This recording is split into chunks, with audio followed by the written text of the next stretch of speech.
Members to, where appropriate, declare an interest as we proceed through the meeting. I also ask members to switch off mobile phones as they interfere with the recording. That's particularly relevant today because we have Hansard coming later on to do the recording of the session with the Permanent Secretary. Apologies. I've received no apologies. No? Okay. Just one item of Chair's business, just to make members aware that the Chief Inspector of the Training and Inspection Unit, or ETI, is due to publish her 12-14 report on the 6th of November.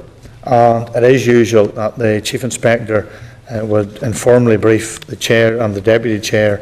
It's planned that that would happen on the 5th of November, and then the committee will be briefed by the Chief Inspector and her officials in committee on the 12th of November.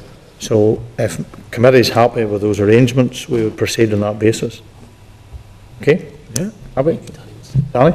I just wanted to come in on ESA. I know we'll talk about it later, but last night's news item, if you looked at it on the BBC web, implied that this committee had agreed to ESA. And I think get a point across that the executive has agreed to bring it forward, but not this committee.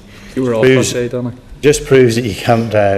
You have to scrutinise everything that's in any either news agency or media outlet. I think anybody having had the burden of ESA for the last 7 years will know that there was no agreement in this committee. So you know, I just think we had to make it clear. Yeah, well, that's all right. Okay.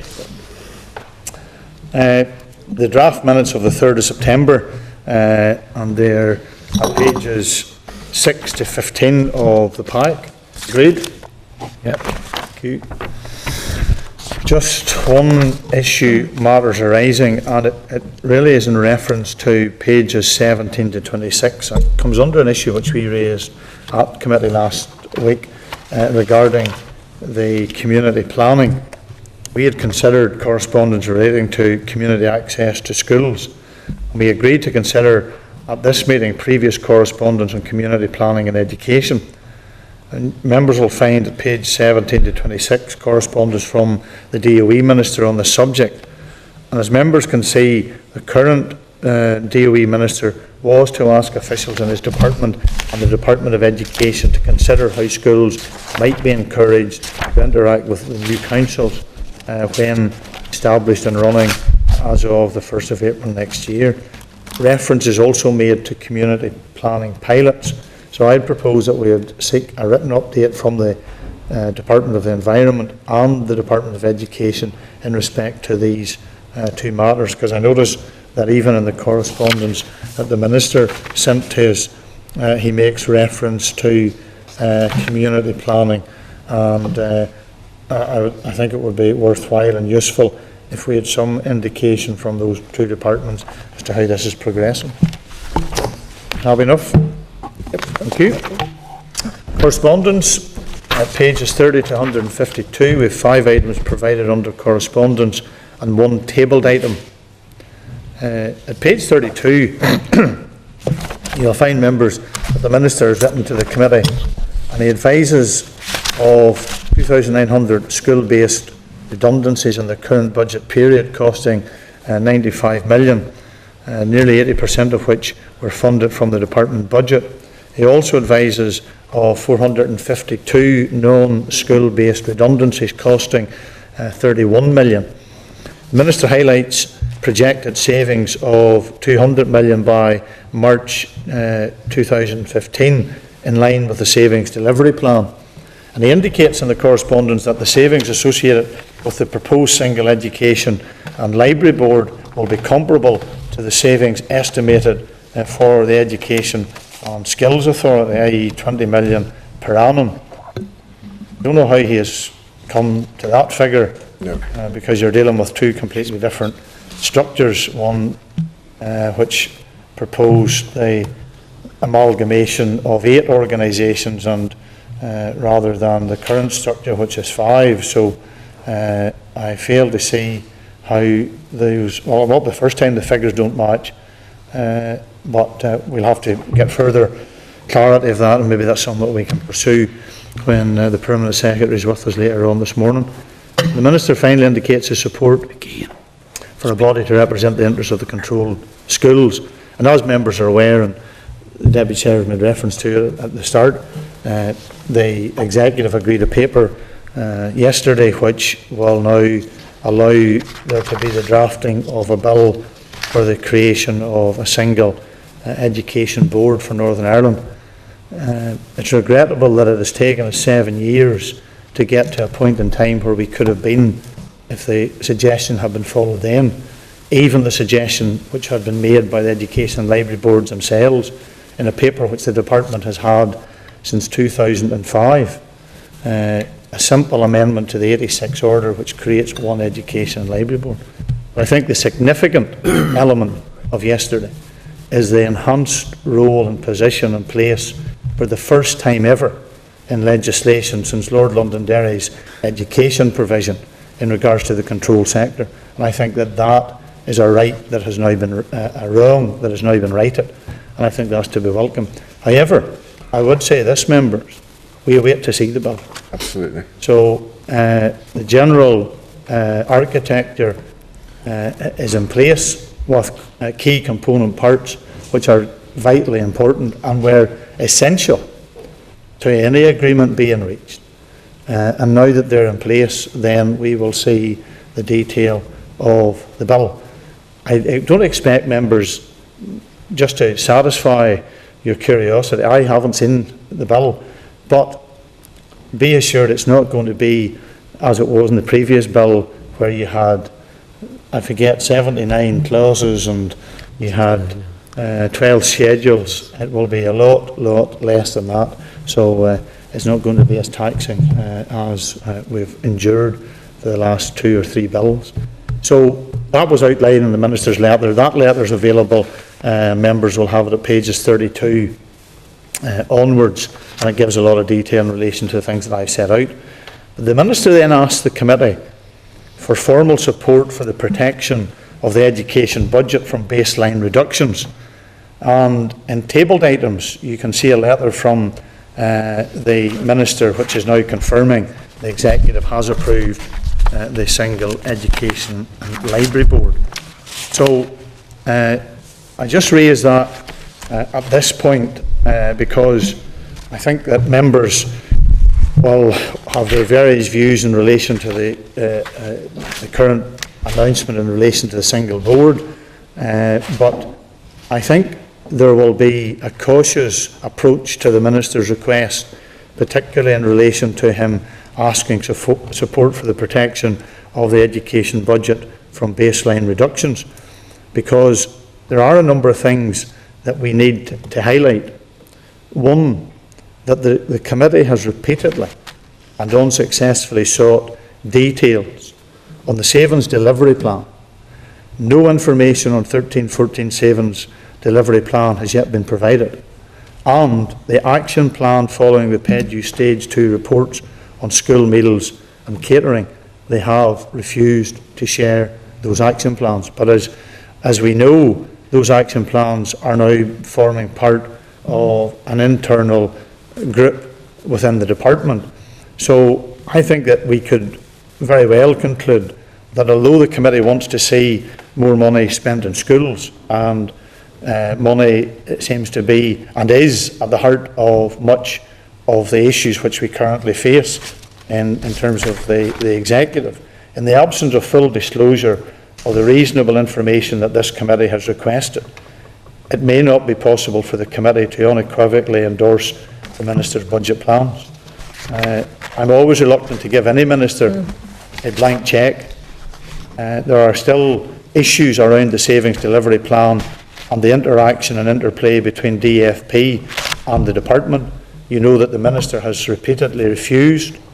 He's the only Minister who refuses to be involved in the savings delivery plan process with the Finance Department, and we have issues around the current way in which the budget is being allocated. So I bring that to your attention. If any other members have any other comment that they want, certainly from my party's point of view, and I speak now as a member, not as chair, we won't be agreeing to giving the Minister formal support at this stage for the protection of his budget until we see access to the information which this committee, I believe, has a right to have.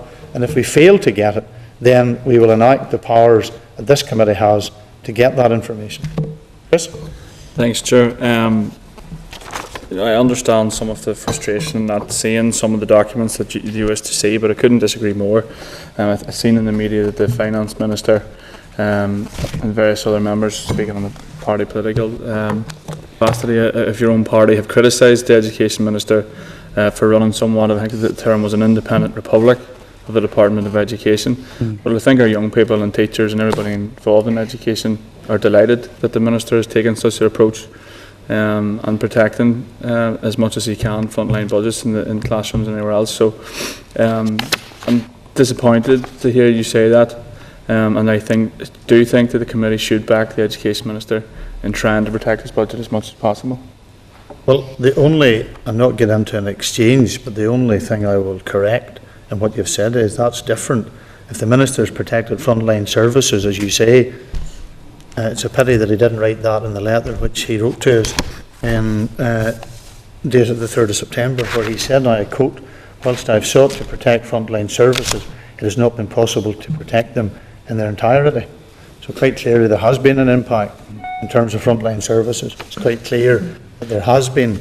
We only have to look at CAS. And I take issue with the Minister on something he said this morning. He said about the rundown of the Education and Library Boards. It was his decision and his department's imposition of a vacancy control policy that has robbed and bereft the Education and Library Boards of staff and resources since 2006. And it goes to the heart of the way in which departments believe that somehow we politically were going to just be the subservient masters to their wishes. The Department of Education had many years ago, decided that it wanted to get rid of the Education and Library Boards. So it set about a process with the direct rule ministers to implement their wish and their intent. And it thought that somehow come 2006-07, whenever the new institutions came into existence, that there was going to be a rollover and an endorsement of all that they were proposing. That was not the case. But they kept in place a vacancy control policy that never was made subservient to legislation, that was never made available for the Assembly to approve or disapprove, and they ran down the Education and Library Board. That's why we have information before us today which tells us that the CAS service has lost £10 million over the last number of years. That's the reason why. So it has. I take issue with the Minister and with the comments, Chris, that you make, because frontline services have been affected.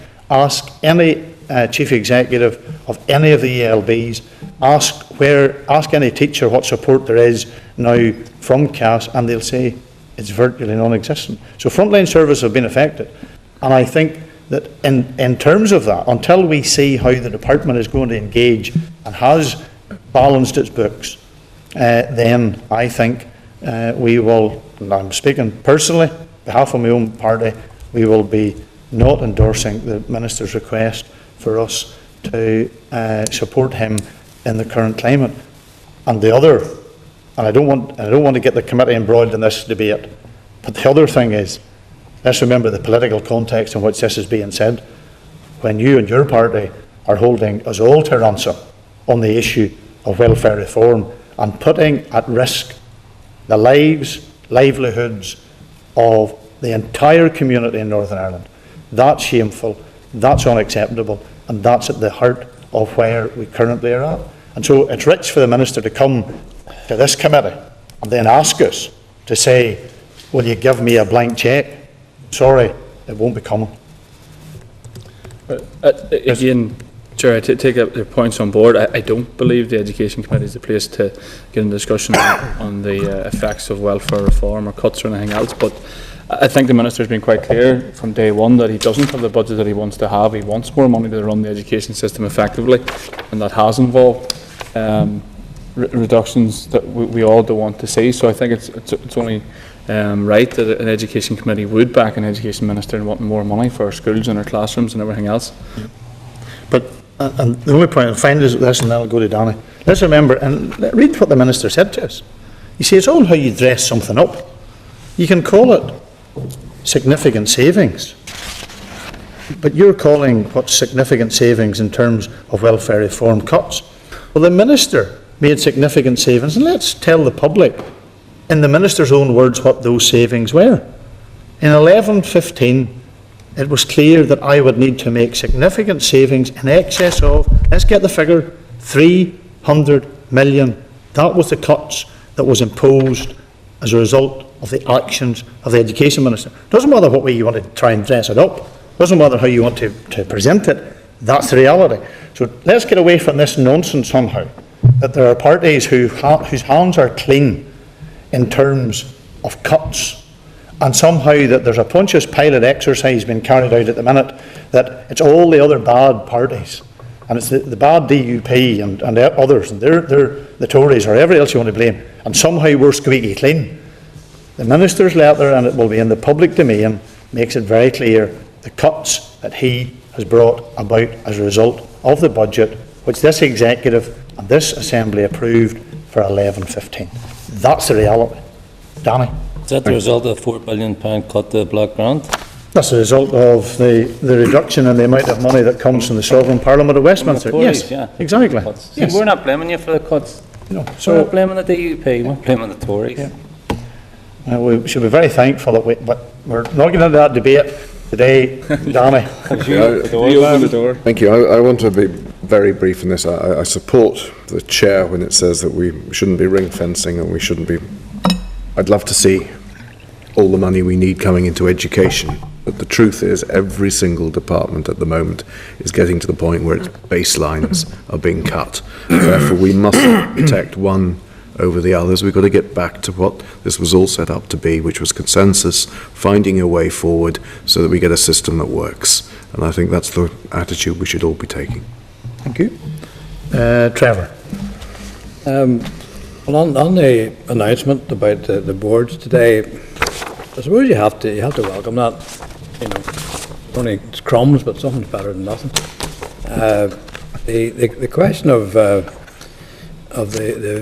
rundown of the boards that you're blaming the minister for, because he was preparing for ESA and doing that.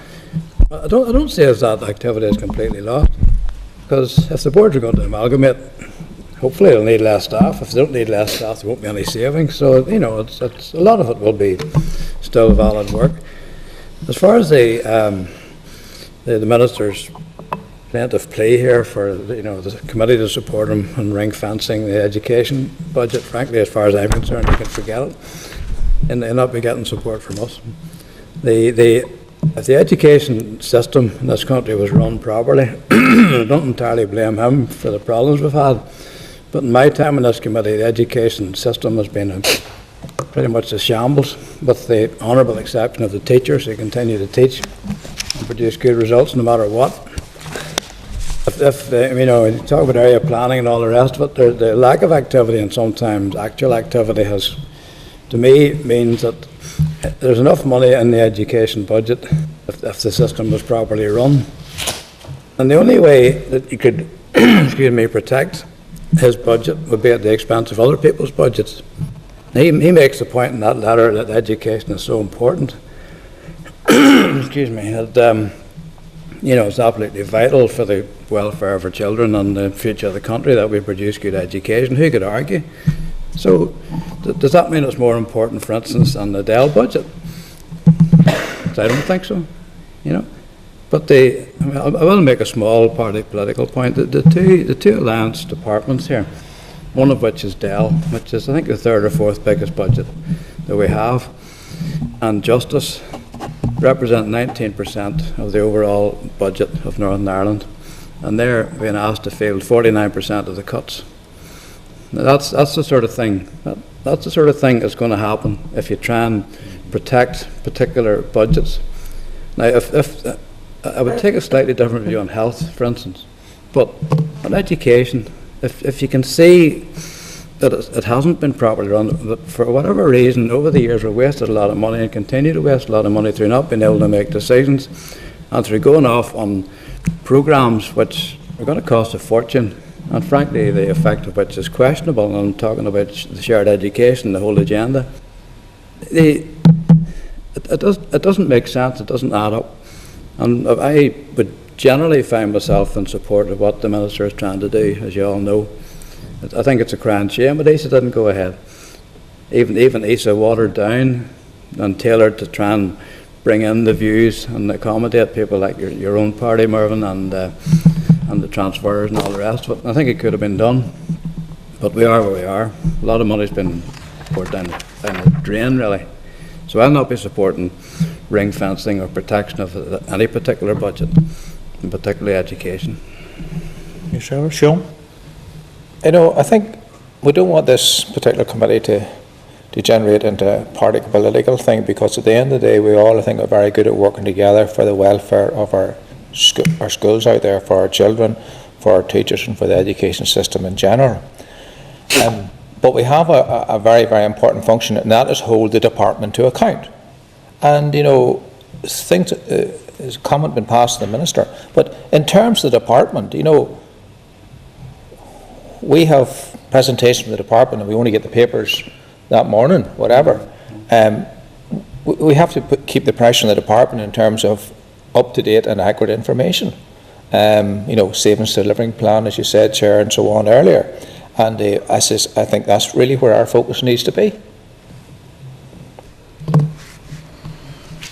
Okay, members, obviously it may be necessary for us to try and articulate those comments in a response to the Minister, but I think the general feeling, with the exception, and I'll be fair in terms of the comments that were made by Chris, that there is parties, or there's members of the committee who are unprepared at this stage to give that support to the Minister in the absence of there being the information that has been requested by the committee in relation to savings delivery plans, and also the issue in relation to the PEDU and the action plan. And that gives us an overview and an insight into really what is being done. And we have issues which we'll raise with the department when they're here about how their figures don't stack up. You know, I knew literacy was a problem in the department sometimes, but now numeracy seems to be a problem in the department, and we have figures that members have in their possession at the minute, where figures don't add up. So I think that's where we'll have to leave the letter from the Minister, and I would suggest that Peter would draft a letter, and that letter then will be circulated to members, and then we would agree that response. Okay. Thank you. Wish him luck. The other issue that I just want to raise in relation to Declan Morgan's letter too. matters arising is pages 35 to 85, the end of year surge in Northern Ireland expenditure. You've correspondence from the Committee of Finance and Personnel, including an Assembly research paper, which is again very, very helpful and useful, on departmental year-end spending surges. The paper shows at page 67 that the year-end surges for the Department of Education are quite small in terms of resource spending, and the year-end surge for capital, when aggregated over the 3 years, is also less than the average, but appears to be growing. And so I think that's a useful paper, and maybe what we should do is that we note this for now and ask the department to comment when we receive the October monitoring round briefing on the 30th of September. Members will have that paper available for them. Okay. There are other news releases and publications, and they're listed as if members have any questions in relation to correspondence. Okay, that'll be enough. Okay, and then we just, as a committee, content to action all the other correspondence in line with the covering note at page 28. Yeah, agreed? Yep. Then the forward work programme, just briefly, so it will keep on time. We have the Department of Education and Dell Careers Review Panel, and this is at page 154, requested an informal meeting with the committee, and I would suggest to members that we would organise an informal meeting with them on Tuesday, 23rd of September at 12:30 for one in room 21. Agreed? Yeah, so who was it again, Charles? It's the Dale, on the department careers review panel. Oh, So I think it's important that we would have an informal meeting with them. And next week's agenda is pretty heavy, and the clerk has suggested that we would defer the financial scrutiny training from the Assembly Research until the 24th of September as well. If that's acceptable, the training will take place in room 30 at 9:30, and I would suggest we do that at 9 because it only gives us half an hour. I think Maybe there's an issue about members getting here for 9. maybe, Chair, but I think this is it's a 30-minute session. It's Assembly Right, so- Research. We'll be doubling up. We'll be joining the Employment and Learning Committee in Oh, room right, 30 okay. on the 24th. So they do half an hour. Pretty sharp, yeah, short and sharp. Right, well, that's maybe, well, let's be sure. And And then- we'll send a note out to all members, so you have that. what are we being trained today? Take over the department. How you scrutinise the department. Dales also has done this, haven't they? 107 years. They're going to do it with us, gonna actually. do it So with us. this is a programme that all of the Yep. statutory committees are going to do. It's some of the staff and some of your staff will have received training as well in this recently. Detty and everything. Okay. Should be very good. Okay, so if members are content with the draft forward work programme as agreed with the changes, then we'll proceed. You'll also find in tabled items a draft press release associated with our inquiry into shared and integrated education. We'll just underline and, because that was an issue that has been failed to be picked up in the media. So are members content to just an information release in relation to the inquiry? It's tabled items. Content? Yeah. And then also, as the terms of reference refer to shared and integrated education in all phases, are we content to formally write to Dell seeking its input? Which I think we should. Yep. Agreed. Okay, members, thank you for allowing us to get through that business. So that means that when we conclude with this session, then that business has been attended to. We'll now move into the presentation from the department. The presentation, as you know, takes the form of three. It'll be one presentation, but three component parts: the programme for government, the business plan, and the savings delivery plan. The clerk's cover notice at pages 159 to 178. Those are the key pages, and you'll find the briefing information from the department and the relevant correspondence at pages 179 to 316. So really all the papers that we have in relation to the briefings that we're going to have are from pages 159 to 178. Can I welcome to the committee this morning the Permanent Secretary, Mr. Paul Sweeney, Fiona Hepper, the Deputy Permanent Secretary, Eric Conley, Director of Finance, Sir David Hughes, who's always welcome, as is the other members, but David's always welcome and invaluable when he comes to the committee in terms of the Director of Curriculum Qualifications and Standards, and Mr. Gary Fair, who's Director of Planning and Performance Management. I think, Gary, this may be your first time at the committee, so we welcome you, and we look forward to working with you as you've taken up your post. Permanent Secretary, thank you for bringing your team with you this morning. We're glad that you're here to present to us the issues in relation to the programme for government, the business plan and the savings delivery plan. What I would intend to do in the time that we have is endeavour to steer my colleagues in three specific areas that we would question yourselves on the programme for government, and try and cover those issues which are around GCSE attainment, literacy and numeracy, early years, Listen Early and shared education, and something called ESA. And then the second part, or the second phase, would be around the business plan, which includes the entitlement framework, the anti-bullying legislation, Irish medium workforce review, and then the final would be the savings delivery plan. Now, I know that you're going to make one presentation in relation to all of that, but we will endeavour so that we keep ourselves focused, because there's a wide-ranging number of issues which covers the department, and if that is possible, that's how we would like to try and proceed this morning. But thank you for coming, and I'll hand over to yourself. Okay, Chair and members, and thank you for the opportunity and to acknowledge Gary's first appearance before the committee. And perhaps in the day that's in it, just to acknowledge the significant decision yesterday, or agreement by the executive, to move towards now a one board model. So in the department will be taking forward with the Minister the necessary work in that regard. Chair, as you've said, it's a fairly comprehensive agenda, and it's your will that we kick off with the programme for government. And I know that members have specific questions. We have kept the committee informed quarterly on progress against our programme for government targets. The latest report was provided to the committee on the 26th of August. And Chair, in terms of maybe just getting straight into the core agenda, do you want to focus around the 5 GCSEs, A stars to C, including English and Maths targets first? Okay, yep. And can I focus specifically in relation to those pupils and young people who are entitled to free school meals?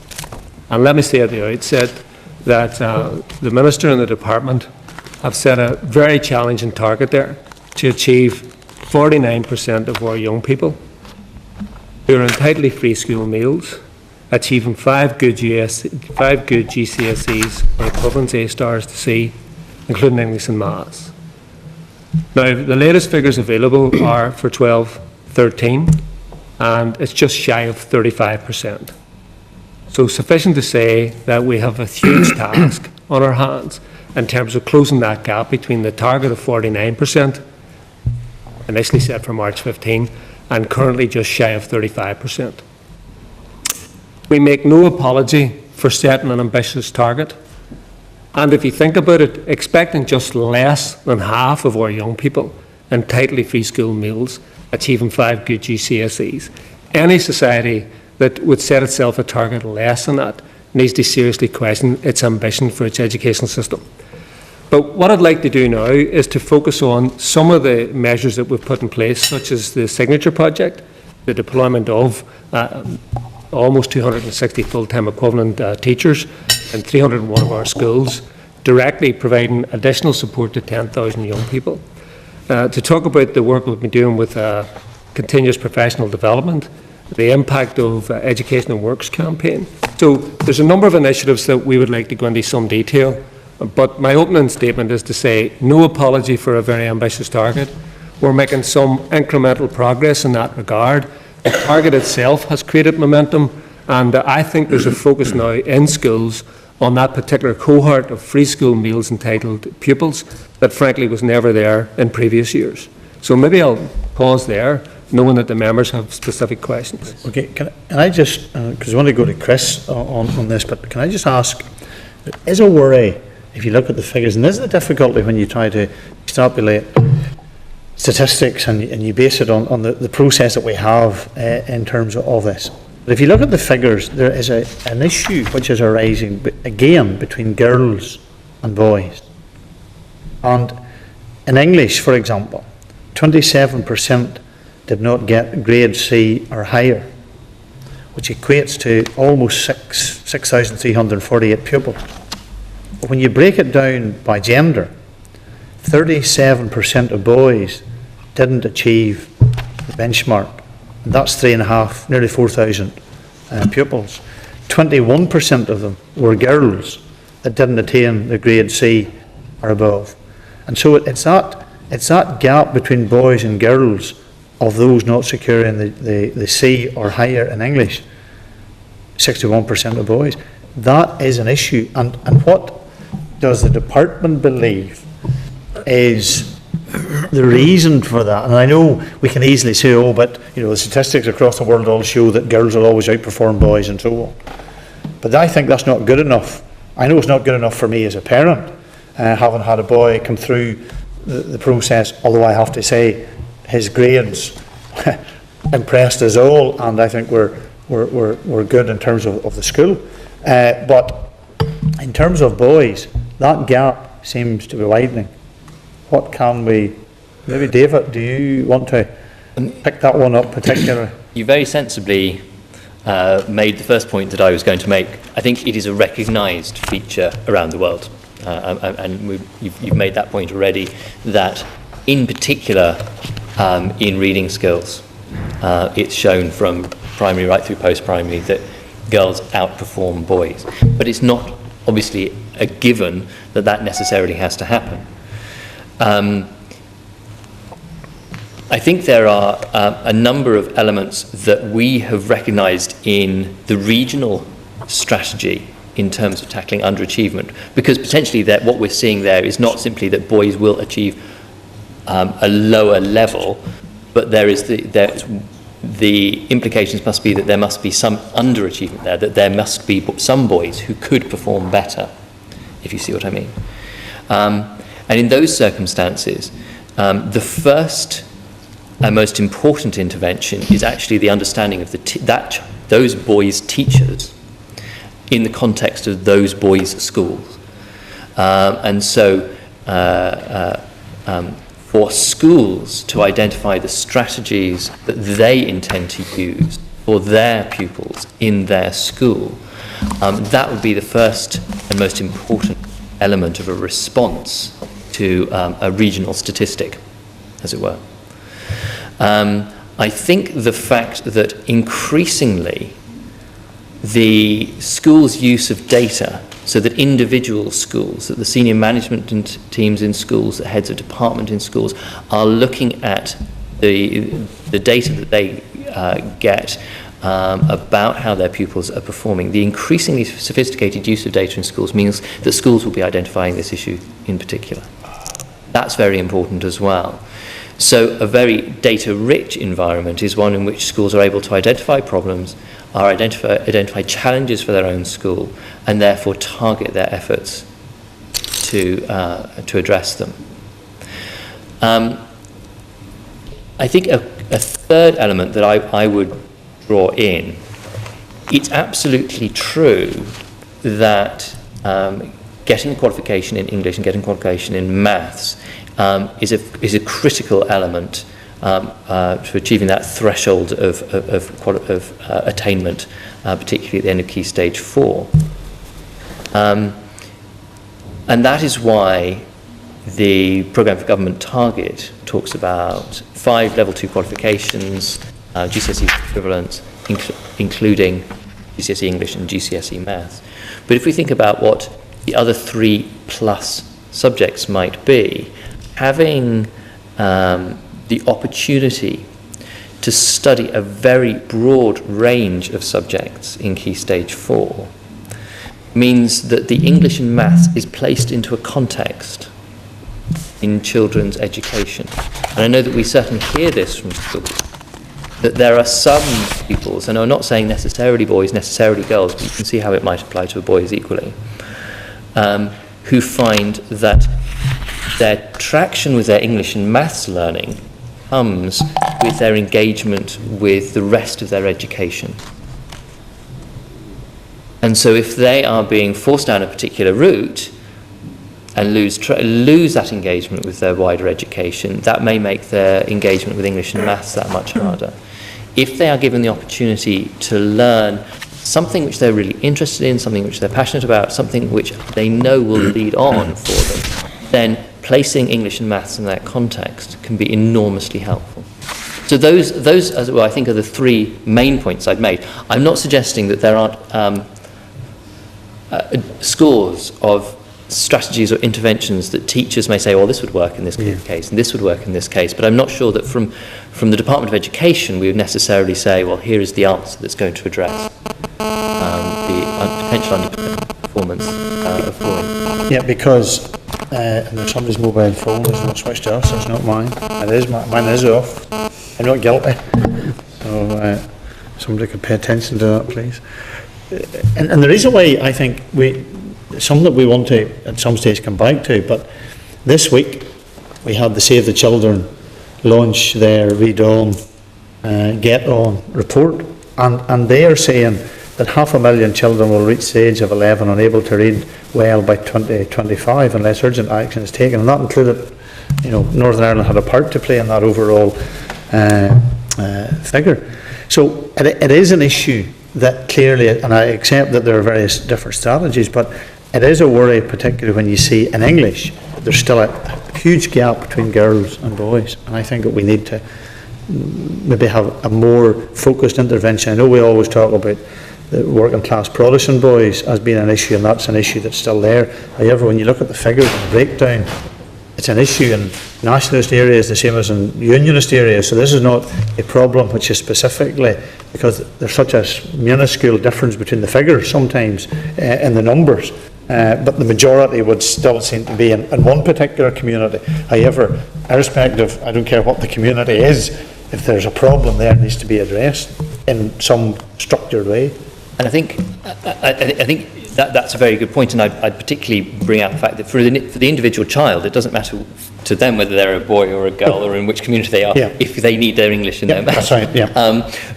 And I think, I mean, reflecting Paul's mentioning of the Delivering Social Change signature project, well, here is something that was an intervention at a regional level, that was targeted at schools with large proportions of free school meal children, because that is where the greatest risk of underachievement seems to lie. And there will be a proper evaluation of that programme, of course, because it's been a significant investment. But in the informal feedback we're getting from head teachers, from departments, has been that it has had a tremendously positive effect. That kind of focused attention on young people who are at risk of not fulfilling their potential by getting a grade C or above at GCSE in particular, that has been a very positive step, a very positive programme. Yes? Thanks, Chair, and thanks, David. Just even in supplementary data, and I take your point, and indeed I welcome the point about the, this is poverty you're talking about, and doesn't recognise the colour of a school uniform, etc. But when you look at the figures for Protestant boys who achieve 5 GCSEs compared to Catholic girls, it's nearly half. So there must be something there worth looking at, and I do take on board everything you say about girls and boys entirely. But when you see the figure 25% to 42.9%, it is stark. It really is stark, and it is something maybe that does bear looking at in further detail. But I do take on board that this is just, deprivation is deprivation, it doesn't matter. But when you look at them figures, it would suggest that something needs addressed in that regard.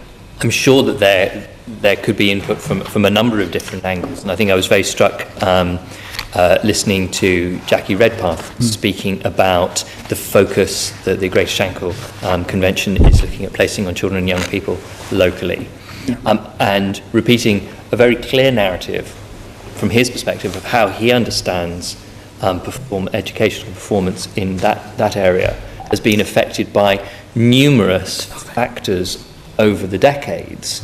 And he always starts with the point that it's not that years ago, a couple of generations ago, when boys didn't need qualifications to get a job. We're straying into the realms of history, sociology, and somewhere beyond education. But you see, there is very clearly a narrative there, and I think that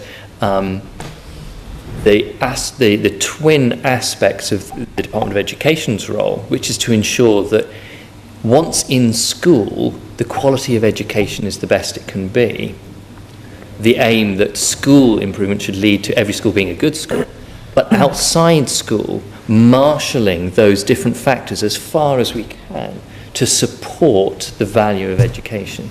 And it may well be as simple as, you'll be aware of the Education Works campaign on television. That is one sort of immediately straight out to the parent or straight out to the young person message. But there are other ways in which those messages can come through all sorts of forms of non-formal education, influential partners, as well as parents and other carers.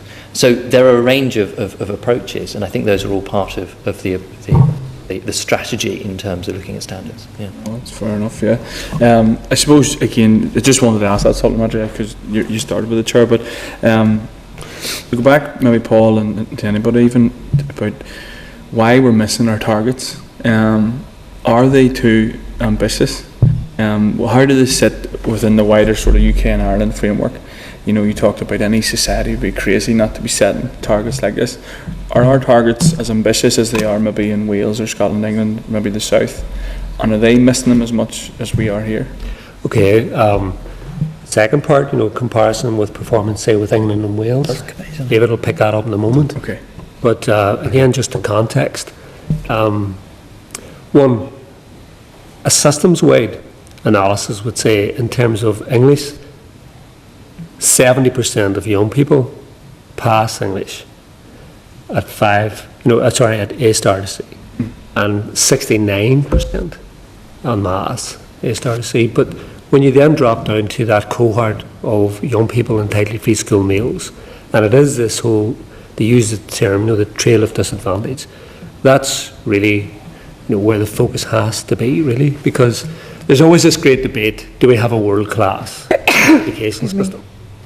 Certainly all the analysis proves that in terms of that trail of disadvantage, we're one of the least performing systems in the OECD countries. So we're not apologising, rightly so, and certainly the Minister is leading the department with a very, very clear focus on those young people who, for various reasons, are dramatically underperforming. I did say that the target of 49%, and the background to that target setting was in the literacy and numeracy strategy, Count, Read and Succeed, so we didn't pick a figure completely out of the air. But, again, I'm personally shocked that that's sort of saying that over 50% of our young people, because they're from disadvantaged areas, are going to leave school after at least 12 years, in some instances with 2 years of preschool education as well, without 5 good GCSEs, including English and Maths. And of course, what we know, for the most part, is they're not going to get in the labour market. So this is a very serious societal issue. So there's no complacency within the department. There's very clear focus. When we go around schools, I have to say, some leaders say, listen, you're never going to achieve that target. But I keep saying you've got to have ambition for your community, for your school, right? And I don't believe that 49% is an over-ambitious target, particularly if we know that approximately 70% of our young people can achieve. Now, in relation to England and Wales, again, I don't want to be in any way smug. We're doing relatively well, but David could give you a specific sort of comparator. I'm going to start with an admission, which I hope reflects well on the department, which is I don't actually know what the Department for Education in England or the Department of Education and Skills in Wales set as their own targets. I mean, we are looking at what our education system is needing to tackle. And I think the fact that we constantly have to come back and report on not hitting that target for performance at Key Stage 4 amongst those who are free school meal entitled is a repeated reminder of what a challenge it is, how important it is that it needs to be tackled. I'm not sure whether I can make the comparison to England and Wales also and it's very hard to make comparisons to Scotland, where I know they have a completely different set of arrangements.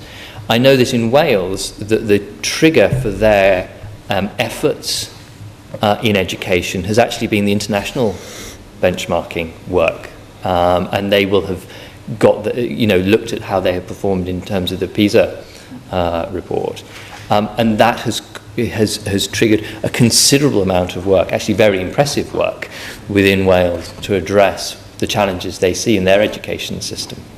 But I think the education systems are not completely different. Circumstances are completely different, but they are different enough that I wouldn't necessarily want to say, our target's their targets. Entirely, and I take that on board. I think the idea is, you certainly want to know, and that's why we're all here, is the idea that you want to see the progression, you want to see, the betterment. And if it's slightly different, if you're saying there Wales has done good work, what exactly is it that, when you look at the challenging circumstances we have to look at, what is it that they're doing? What does the department do now when they see that we're likely to miss these programme from government targets? Is it a wait and see how it develops, or is there now, do you now get directly involved in changing targets, looking at different things, or how do you react to what's happening now? Well, obviously, the programme for government will be rolled forward to complete the mandate up until March 16, and the Minister's engaged with the executive colleagues now in that process.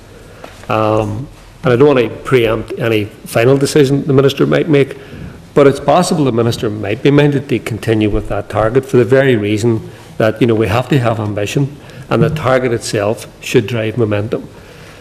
But it's about those various initiatives we talked about, the Signature Project, the Training and Inspectorate have brought out a best practice guide in terms of English and maths. The two inspectors, north and south of the border, have been working very, very closely, again with that focus around English and maths, to see if we can highlight best practice. And I guess the position that we're in the department at this moment in time is that if the Minister's will is that he wishes to remain with that target, and I understand that process of finalising the rolling forward of programme for government will be brought to conclusion quite soon. The Minister's rightly tasking us to say, look, over and above all the things that we have been doing, and that included, for example, David and I went round and met with every single area learning community so that we were able to meet with all the post-primary schools. And the focus of our presentation was largely around this tackling educational underachievement and the good ideas about over and above the things that we are doing, what additional steps can we take? Without being defeatist, I don't think there's like one single game changer that we've missed, but it's about really solid application of the initiatives that we have been involved in, good quality teaching, and really active engagement between the school and the community. You know, when those things come together, quite remarkable results can be achieved. Leadership is key in the schools, and you know, sadly, the inspectorate has been pointing out that there are major issues about school leadership. So again, the formal intervention process, identifying where schools need additional support, all of that is very, very important. We don't see some magic bullet solution, but it's about sustained application of the existing programmes and to keep a fresh mind about what additional steps we might take. And on the benchmarking of the term 5 good GCSEs, what's the lifespan, do you think, of that term? Like you mentioned there, for example, that some school leaders will tell you, not in your Nelly, are you going to have people in this school? That doesn't mean them people are achieving and, you know, attaining. Are we approaching a time now where we need to look at different benchmarks for success in the schools? David's keen to come in, and I think that's a very, very key issue here, because it's really critical that when young people leave school after 12 years perhaps plus, that they leave with a sense of accomplishment and pride. And you know, it can't always, in terms of the added valueness of a school, it can't always be assessed just in pure academic performance. So David, in terms of...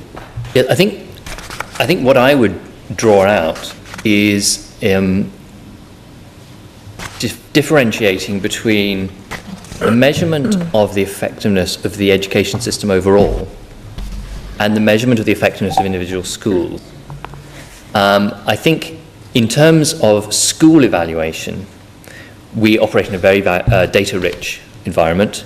There is a lot of data that can be used by a school and for a school for it to understand how it is doing for its pupils. Whether that actually touches upon 5 GCSEs A star to C equivalents, including English and Maths, or whether it actually touches upon a huge range of other data, that may differ from school to school. Some schools, it's an absolute given that the vast majority of their pupils will get 5 GCSEs A star to C, including English and Maths. Therefore, are they taking the foot off the pedal? Well, no, because they set themselves higher targets. Other schools, they say, well, it's a real struggle, but we'll do the best by our pupils and ensure that they get what they need. But at the system level, if you look at an entire education system, actually saying, well, here is a threshold that still makes sense in the widest sort of societal public context, it still means something. We may never expect everyone to reach it, but to set a target to improve the proportion reaching it is a fair thing to do at a system level. So I think separate out system evaluation and school evaluation, and I don't think it undermines 5 GCSEs A-star to C, including English and Maths, as a valuable measurement. Now, having said that, I don't want to preempt any work that might be going on or will go on and comes up with something slightly different. But you can still see that there is value in it. No, and I do definitely see the distinction between the system and the school level, without a doubt. Just finally, Chair, on just really any indications on, of course, we're talking about 12-13 results, on the 13-14 levels. Some educationists have been on the media lately singing the praises of the signature projects, the effect that it's having now. Again, is there any early indications what we're looking into for this year? I don't think it would be fair to speculate. I mean, I know this perhaps sounds very frustrating, but in the past it's been about the May of the following year before all the kind of statistics and analysis has been done and authoritative figures can be released. I'm with you. It's been encouraging, the number of principals who have come on and said favourable things about the signature project. I don't lack ambition, but, you know, will the figure jump from just shy of 35% to 40%? I think it's going to be more incremental, you know. But so long as the trajectory is upwards, and we've come a long way in terms of a very low base in the past. But, no, we haven't speculated what will it be for the current year. We've spoken to the Education Library Boards. We've recently asked the Education Library Boards, based on their just informal analysis of the results that come out there just in August, can they give us an indication? Because, like you, we're very keen to know. But it would be a hostage if I was to kind of suggest a figure. In terms of trend, I think it's more incremental change rather than leap forward. Thanks very much. Danny? Thank you, thanks very much. Really coming in on the back of something Chris was asking on, I've never really understood since I've been on education why we seem to have a huge gap. We focus on the 5 GCSEs, and yet at the other end we've got all the excellent programmes, whether it's Nurture, Signature Projects and others coming in for literacy and numeracy. There's no step-by-step approach in the middle to get your targets. And I know in one school I was fascinated watching the head putting his arm around a young lad saying and explaining to him how he had got 3 GCSEs in equivalence on various things so he could now get into the tech. And the relief on that young lad's face when he realised that is, why haven't we got a stepped approach in the middle? And one of them would be having 3 GCSEs, and then you build up to achieving your GCSEs through having smaller or lower targets, and you move everyone up. Have we ever looked at it from that point of view? I mean, are you referring to the performance at system level, or are you it's a mixture of both. I think it's difficult when you split them both away. I can see why we do system and GCSEs, because that's what everyone's looking at between countries and areas. But when you get down to the schools, actually getting a breakdown of what the pass rates are, whether it's 1s, 2s and 3s, and finding a stepped approach, because there just seems to be this big gap in the middle. We don't know whether we've got a mass of people getting 4 GCSEs and you've only got to move them up 1, or whether we've got a whole mass of people not getting any. And again, it's systematic of finding a system of different targets. I can see the attraction of a much more granular analysis at a school level. Mm-hmm. I would expect a school that is being well managed is doing a very granular analysis. In fact, I'm quite sure that schools are actually saying this child, that child, that child, we know what each individual got. So that degree of analysis will be happening at a school level, I'd expect. I think if we were to scatter a huge number of different targets, different amounts of detail at a system level, would it actually make the difference that's required on the ground for individual children and so on, when in actual fact for an individual child the issue is, do I have access to the next stage? Mm-hmm. And that will differ depending on what the next stage is for that child. There is still a currency around 5 GCSEs mm-hmm. or equivalents at level 2, including English and Maths, and it's not a currency that's necessarily being created in the education system, but is one that that exists outside the education system, amongst employers, amongst those in further and higher education.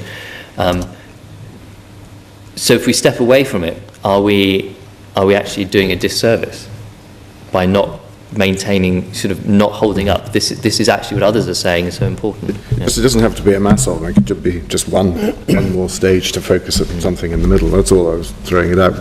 We see it divided down by boys and girls, we see it divided in other ways, but we never actually see it by exam results to see how it might be working, particularly on free school meals. We never see how it is below 5. Yeah. You know, and I think sometimes maybe we should be looking at it just slightly differently to see if it gives us a different approach. Anyway, that's it. Jonathan? Thanks, Chair. I'll start off, Paul, obviously welcome you to the committee, but I do welcome the signature project, and for a very specific reason.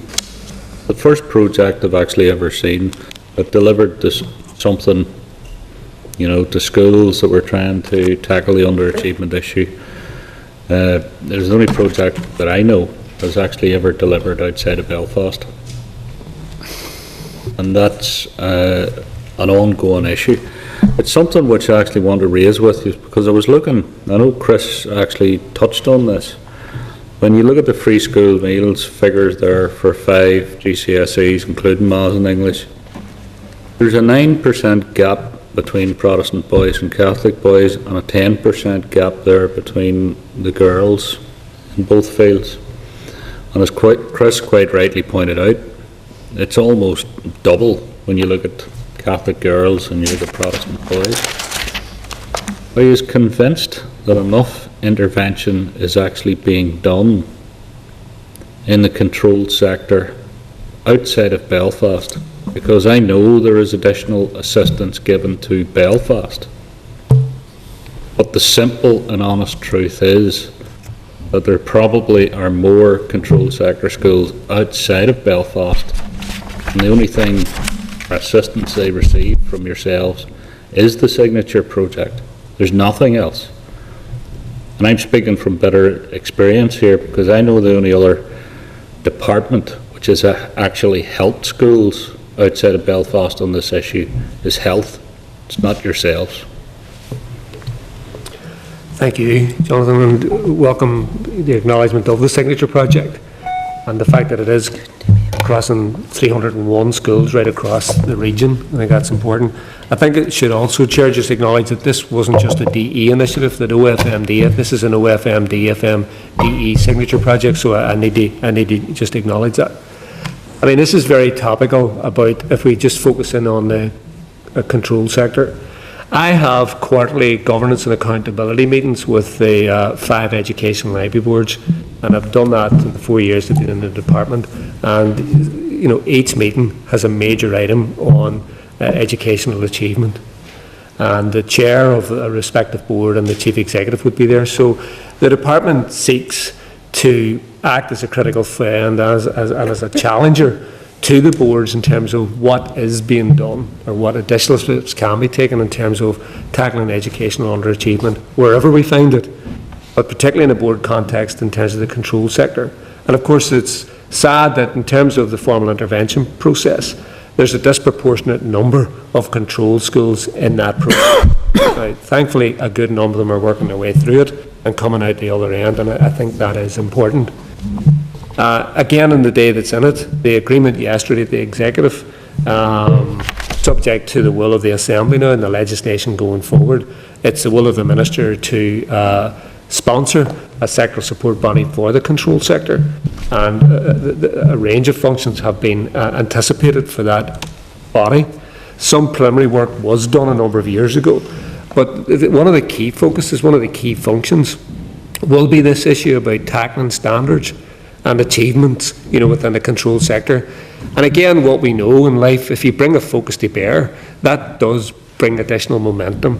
So obviously that's an initiative that the Minister has taken in partnership with, in this case, the transferors, and it will be interesting to see what impact that organisation can have. For example, CCMS was established, as you know, a number of years ago. for the very fact at that time, the evidence existed to prove that in the maintained sector there was significant underachievement. And CCMS have admirably kind of brought to bear a focus on that. So I think we're on the cusp of something potentially exciting here, and it will give an extra dimension and focus undoubtedly to the issue of underachievement, particularly in the control sector. Sean? And I would concur with those comments, Paul, certainly. Thanks, and I welcome you as well, and I acknowledge the work of the signature projects particularly. But if we're to take that a step further, you know, the 14-year-old boy who can't read or hates maths, it takes miraculous work from a teacher to get him through the GCSEs. What I'm talking about is early intervention, about addressing those issues much earlier in the curriculum. Any plans to take on board in terms of the good work that's come out of the signature projects and take it further down, even into primary school, to really address the issues? And again, I agree, that's not everything. Well, just to acknowledge your own background in this field, so I really just want to show deference there. Right. I'm thinking of a conversation that we've had with the early learning communities, and a lot of the school leaders making that very point that you made, that the signature project is useful, but it's limited because perhaps the stage of intervention is too late. And a lot of the school leaders that we spoke to passionately believed that the intervention needed to be at the primary level. So one of the practical steps that we're looking at is we're looking at the early learning communities, and we're going to pilot an arrangement whereby 18 of the early learning communities are going to forge a closer working relationship with their partner primary schools, just to get that continuity and to ensure that, particularly in terms of literacy and numeracy, that that's tackled at a much earlier age. Of course, one of the big debates shortly will be the fact that the signature project has a time limit upon it. It was initially going to be a 2-year programme, and for various practical reasons it will extend into part of a 3rd year. It's approximately about 15.5 million in total. But one of the big issues soon that we will have to confront is will it be possible to continue that programme? Will it be possible to augment it? Or if we're not able to do so, how can we mainstream the experience both into the post-primary and the primary schools? But yes, clearly all the evidence is coming through that it's really important, particularly young people at 9 years of age, 10 years of age, really, if they're struggling with literacy and numeracy, sadly there's a good chance that that's going to manifest itself through the post-primary experience. I think it's also worth mentioning that a certain proportion of the signature project is focused on primary schools. Yeah. There are the teachers in primary schools there.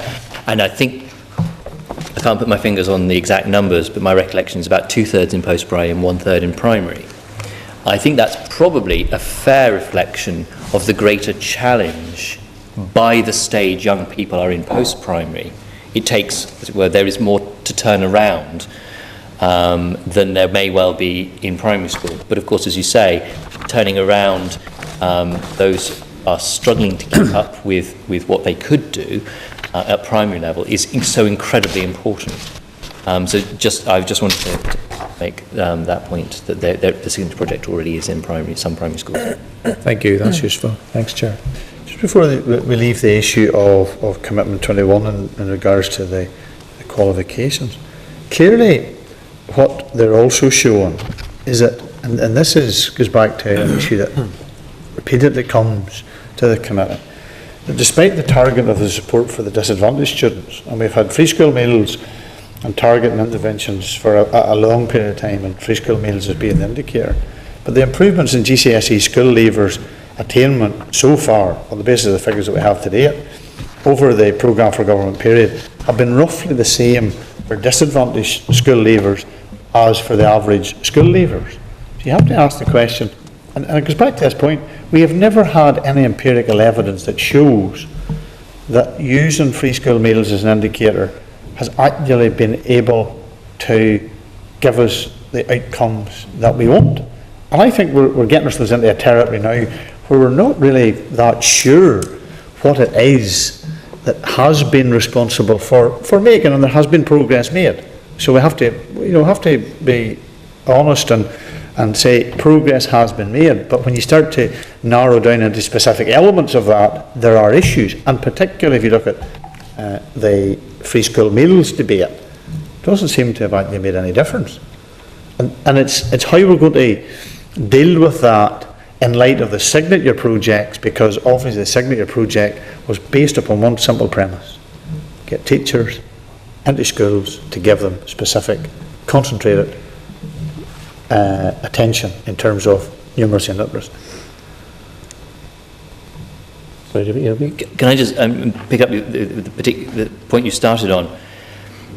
Whilst the improvement in terms of percentage points of the cohort overall and the free school meals entitled cohort, I think I'm right in saying that improvement is, relatively speaking, very similar. Yes. Of course, the free school meal entitled cohort is that much smaller.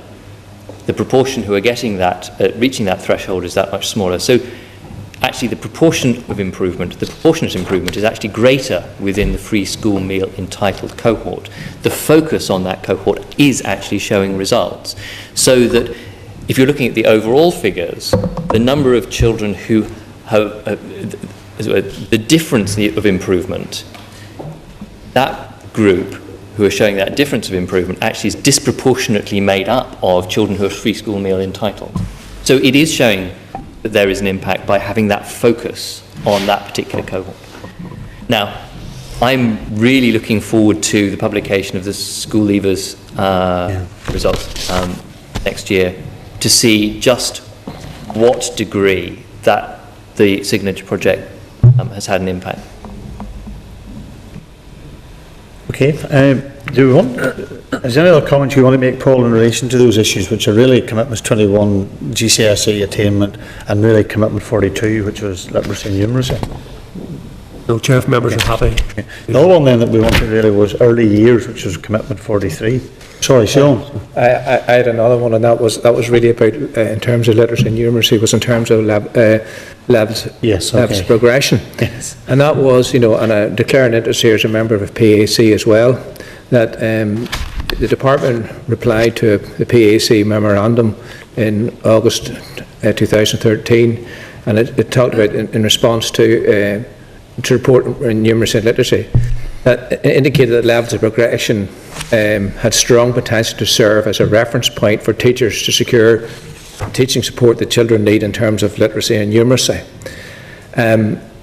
I come back to the old point really in terms of that, is that for example, an English teacher, if your child is achieving level 4 in levels of progression in literacy, they actually could have a standard score somewhere between 95 and 125. Really, that's no benefit going into post-primary at all. What's your comments on that? Well, it's a point about the significance of early intervention, be that preschool or certainly within the primary sector. I mean, it's just reinforcing that point, isn't it, really? Yeah. I think a point I'd want to make in reply would be that we need to be very careful about what we're talking about when we say levels of progression. There is the number, and there is, as it were, the big A3 sheet covered in statements of what a child is able to do, which, as it were, is the reference point for assessing a child's progress. And the number is quite bald. I mean, that is acknowledged. But levels of progression actually are about all of those statements of what a child can do. So as a teacher is working through the year, they know, well, this child can do these things, but can't do those. And that is a critical part of assessment against a framework in order to inform what is yet to be done, what is yet to be embedded. Yeah, David, but at the end of the day, the department replied to PAC saying that they had strong potential to serve as a reference point for teachers, but there's no baselining there at level 2 or level 3. But But what I'm saying is that the levels of progression, because they are this framework of statements of what a child can do form an absolutely critical element of explaining and understanding what a child is and is not able to do, and therefore assessing against that in order to identify what more needs to be done. But a teacher wants to have something that, you know, in terms of their, for example, the status scores, they can tell exactly where the child is, what their strengths are, what their weaknesses are. That's not there with a level of progression, with, for example, a level 4. There's no baseline there to, you know, when those children move into first year in post-primary, there are, you know, could be many children with level 4. Some children have serious literacy problems. Other ones could read the Times. Teachers need to have something more accurate, a better baseline than having to suddenly spend a lot of time discovering where the children really are. I take your point, particularly at that point of transition between primary and post-primary. I don't expect that post-primaries will try to interpret the bald numbers into anything more elaborate, but I also understand that the post-primary schools will need to engage increasingly with the primary schools to understand how the assessment has taken place, what the assessment from the primary school's perspective means. And I'm quite sure that that is not the only information that a primary school has in respect of a child, or that a post-primary school would want. Are you basically going to continue a levels of progression as they are? The assessment arrangements, as they're designed, as they're intended to be implemented, are still a very valuable and very significant support to the delivery of the curriculum. And therefore, I think my understanding is that they should be, once working exactly as intended, be a very important part of ensuring that the curriculum is being taught and assessed, and that parents and pupils understand progress against the expectations of the curriculum. I wouldn't disagree with you that they're an important part of the curriculum, but also assessment for learning is an extremely important part of the curriculum as well. Mm-hmm. And I certainly don't believe that levels of progression are achieving that in their present form. But the other thing too is this, SIA doesn't believe that that's the case, David. Sorry, who? SIA, in their annual report. SIA, in their annual report of 13-14, has indicated in relation to the 100 post-primary schools representing approximately 25 to 40% respectively, this has a significant impact on the reliability of outcomes and associated data. You know, and you know, I would caveat this, the majority view, I think, of this committee is that levels of progression are a fundamental, monumental disaster in our schools. I haven't, and I can honestly say this without fear of contradiction, I haven't met a teacher in any function or event that I have gone to. But I have one particular teacher, and she would love to meet you, David, because every time I meet her, she mentions, what are these levels? Because they're not given this as any relevant information. Yes, there needs to be assessment for learning, but when is the department going to sit down with teachers and approve and agree a proper system that's manageable, workable and understandable? Because it's neither of those three things at this minute. Now, Sean and I commend his professional expertise that he brings to this committee, but are we getting it so wrong that there's something that we're just not getting here whenever the vast majority of teachers are saying this is a flawed, failed process? Can I ask which element of it specifically is the element which causes the greatest consternation? Is it that it's teacher assessment? Because I'm not sure that it's that, because I think in conversation both around this table and in other contexts, actually teacher assessment is deemed to be valuable. Is it that the levels are measuring what a child can do rather than what they know? I'm not sure that it's that. What element of the assessment arrangements is causing the greatest concern. Well, if you go back to the GTC survey, right, and I know we got ourselves into a whole row with the department about, the department even went and got NISRA involved in the debate around, the way that the survey was carried out, but set all that aside. The GTC NI survey said they found that around 2/3 of teachers believed that the levels of progression as determined for pupils were not useful for subsequent pupil intervention or parental feedback or assessing the value added by schools. About 1/3 of respondents claimed that the levels were not at all reliable. A very large number of respondents reported that the external moderation process was burdensome. And Sean, do you want to add to that? It's the point that I made already, taking a specific example, literacy level 4. There's such a difference between a child that has a reading score of 95 and a child that has a reading score of 120. Okay, have the post-primary teachers the time to go back to primary school and, there's primary school, post-primary school links, but they don't have the time actually to go on and go into nitty-gritty detail about each child, about their assessment, whatever.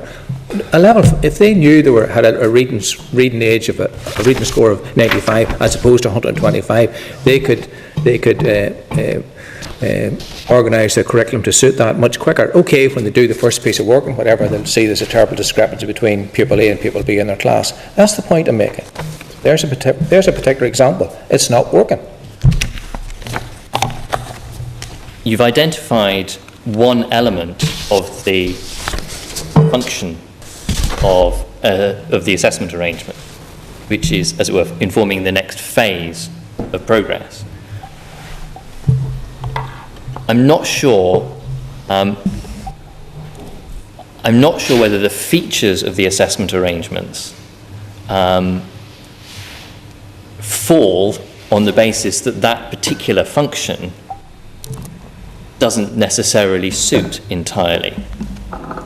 Because what it is it is also measuring how far has this child progressed at the end of a stage in education.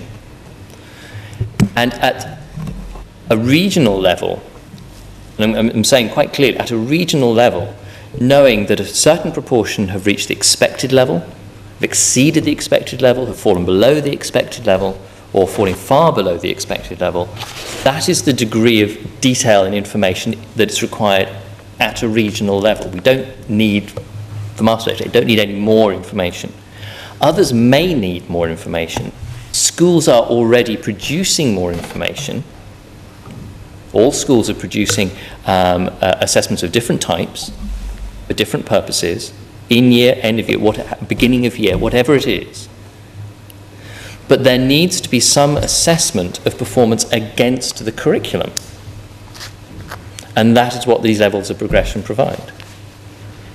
I just finally say, I wouldn't disagree with you in terms of assessment against the curriculum. Yes, we need assessment against the curriculum. Yeah. But it has to be a baseline, it has to be an assessment that is actually useful for the teacher in year 8. Getting a level 4 in literacy is not a lot of use to the teacher because it doesn't identify where the strengths or weaknesses are. I'll just give you one example. I think we need to talk to teachers. Yes, and I think, SIA is saying the data is unreliable. So we have a crisis here, David, of whether it's interpretation, whatever it is, there is a clear chasm. And I'm quite happy, and I'm sure this committee would be quite happy, to have an assembled group of teachers come to this build and have a specific issue around and discussion around levels of progression. You heard it because you've gone to some of the primary school groups. The one in Ballymena, which was across all schools. They made it quite clear these are just not fit for purpose. SIA is saying it's unreliable. There is. Can I check what it is that they're identifying as unreliable? Sorry, I don't. They're saying about 1/3 of respondents claimed that the levels were not all reliable. They then went on to say the baseline for numeracy and literacy was established as planned, and SIA in their annual report indicated the levels of progression. Moderation school portfolios have been received from only 221 primary schools, 100 post-primary schools, representing 25%. This has had a significant impact on the reliability of outcomes and associated data. You know, so, and again, I go back to teachers, ask teachers, they're saying, this is not working. It's a burdensome process. They will use pie and pen, and they'll tell you where the child is at. You see what the department is asking them to do? They put it in the bin. You know, it's just, I challenge any member of the senior management team of the department to go into any school and ask them about how you get on with levels of progression, and then stand back. Because the reaction is, it's not, well, it's getting to the level where it's hostile. Because they're tired, they're weary, and they're being asked to plough through this treacle, and we're, the department saying, oh yeah, we have to continue with this. See us saying the data is unreliable. We're saying there's a problem. This has all the hallmarks. Computer-based assessment. Not a crisis. Not a problem. 6 months later, the minister had to come to the House and say, there is a problem. There is a crisis. Please don't allow us to get to that stage.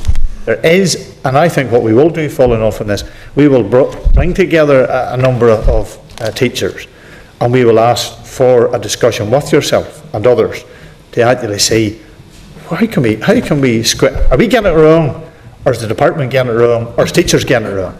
Somebody is getting it wrong. I think if we would leave it there, because we're never going to get through, we'll be here as long as we discussed ESA. Well, maybe not that long. I want to get home this evening.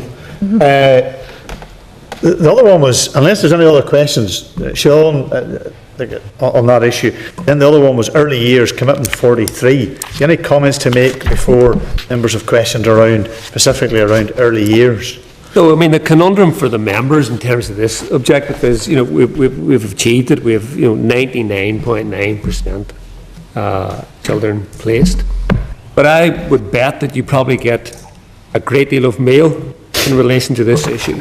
Just to recap, the programme's about £56 million. Last year there was something in the region of 23,500 applications, which was about 2% more than the previous year. And the department, in conjunction with the Education Library Boards, were able to place 86.2% of those parents that indicated their first preference at the first stage. You then go on to the second stage, and as I say, 99.9% of parents who remained participating in the scheme got their child placed. So, at one level, without being complacent, the programme was well run. It's a successful programme. We've more than exceeded the target, but I do appreciate for the small number of parents in each constituency that feel that they didn't get their first preference, or then decided to then withdraw from the scheme, and indeed this year we're going to carry out a survey to kind of identify why did people withdraw at stage one. I mean, was it just a huff at that stage? So it's a success story, but I acknowledge that members probably do get a great deal of mail around this. It's a very sensitive issue, it's a very emotive issue.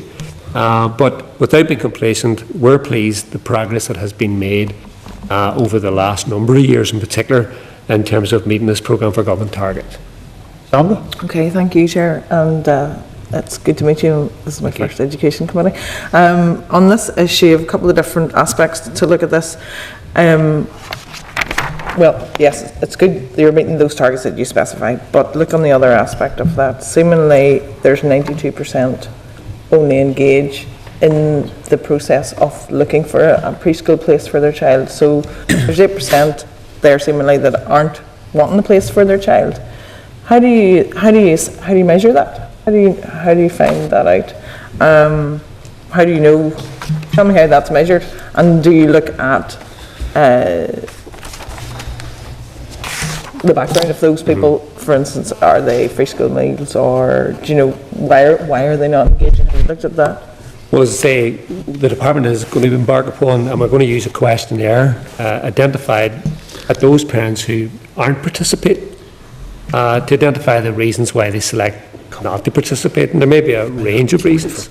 So that's an action point that we've set, and we're embarking upon that now this autumn. So, tell me how it's measured then. Do you not know that they're not engaged until they actually enrol in P1 then, or how do you measure? Well, the education library boards would have that data. I mean, they manage the scheme on behalf of the department. You go and chat about it. So I'm still not clear Okay. how it's measured. How do you find out? Well, as I say, I mean, just recapping, I mean, the scale of the number of places and applicants was 23,500. 86% of those got placed straight away in the first preference. Some then withdrew from the scheme because they didn't get their first preference. But I'm not talking about the people that Yeah. apply. I'm talking about people that don't bother applying, that don't even look for a place for their child of 3 or Yeah. to 4. When is it that you identify that they didn't actually look for a place? And how do you know how many of those there are? I can't answer that question. I mean, I'd be more than happy to talk to the boards. I was talking more about the people who pull out after stage 1. Yeah, no, but I'm Obviously, we've talking got the data around those, but yes, the idea that for whatever reason, a parent's prerogative might be, for whatever reason, not to apply for a place. But how would one identify those people, and then how would one engage with them? I mean, I'm more than happy to have a conversation with the education library boards around that, but I'm not in a position to develop that Yeah, further but I think today. that is something that we Yeah, yeah. really do need to look at, and the commitment the commitment says that it ensures that at least 1 year of preschool is available to every family that wants it. Yeah. But we need to actually turn that around and target why are there families that don't want it, and to increase so that we have every child of preschool age has a place. Well, I think the key thing is there are people who want it. It's not statutorily based, right? So it's No. not in any way mandatory. We need to understand why. Yeah. people Well, I aren't think it's wanting an it. interesting And question, It's yeah.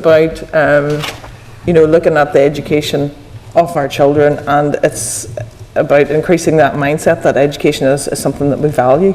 And why is it not valued by some people to begin at that early year? Yeah. The other aspect I wanted, hi. Sorry. The other aspect I wanted to look at was then, there was seemingly, the department has a study that shows that full-time provision provides little educational advantage for children compared to part-time. The full-time versus part-time aspect of preschool education. Is that really the case? Yeah, the differential's not material. It depends largely on the quality of the learning experience in the preschool setting, really.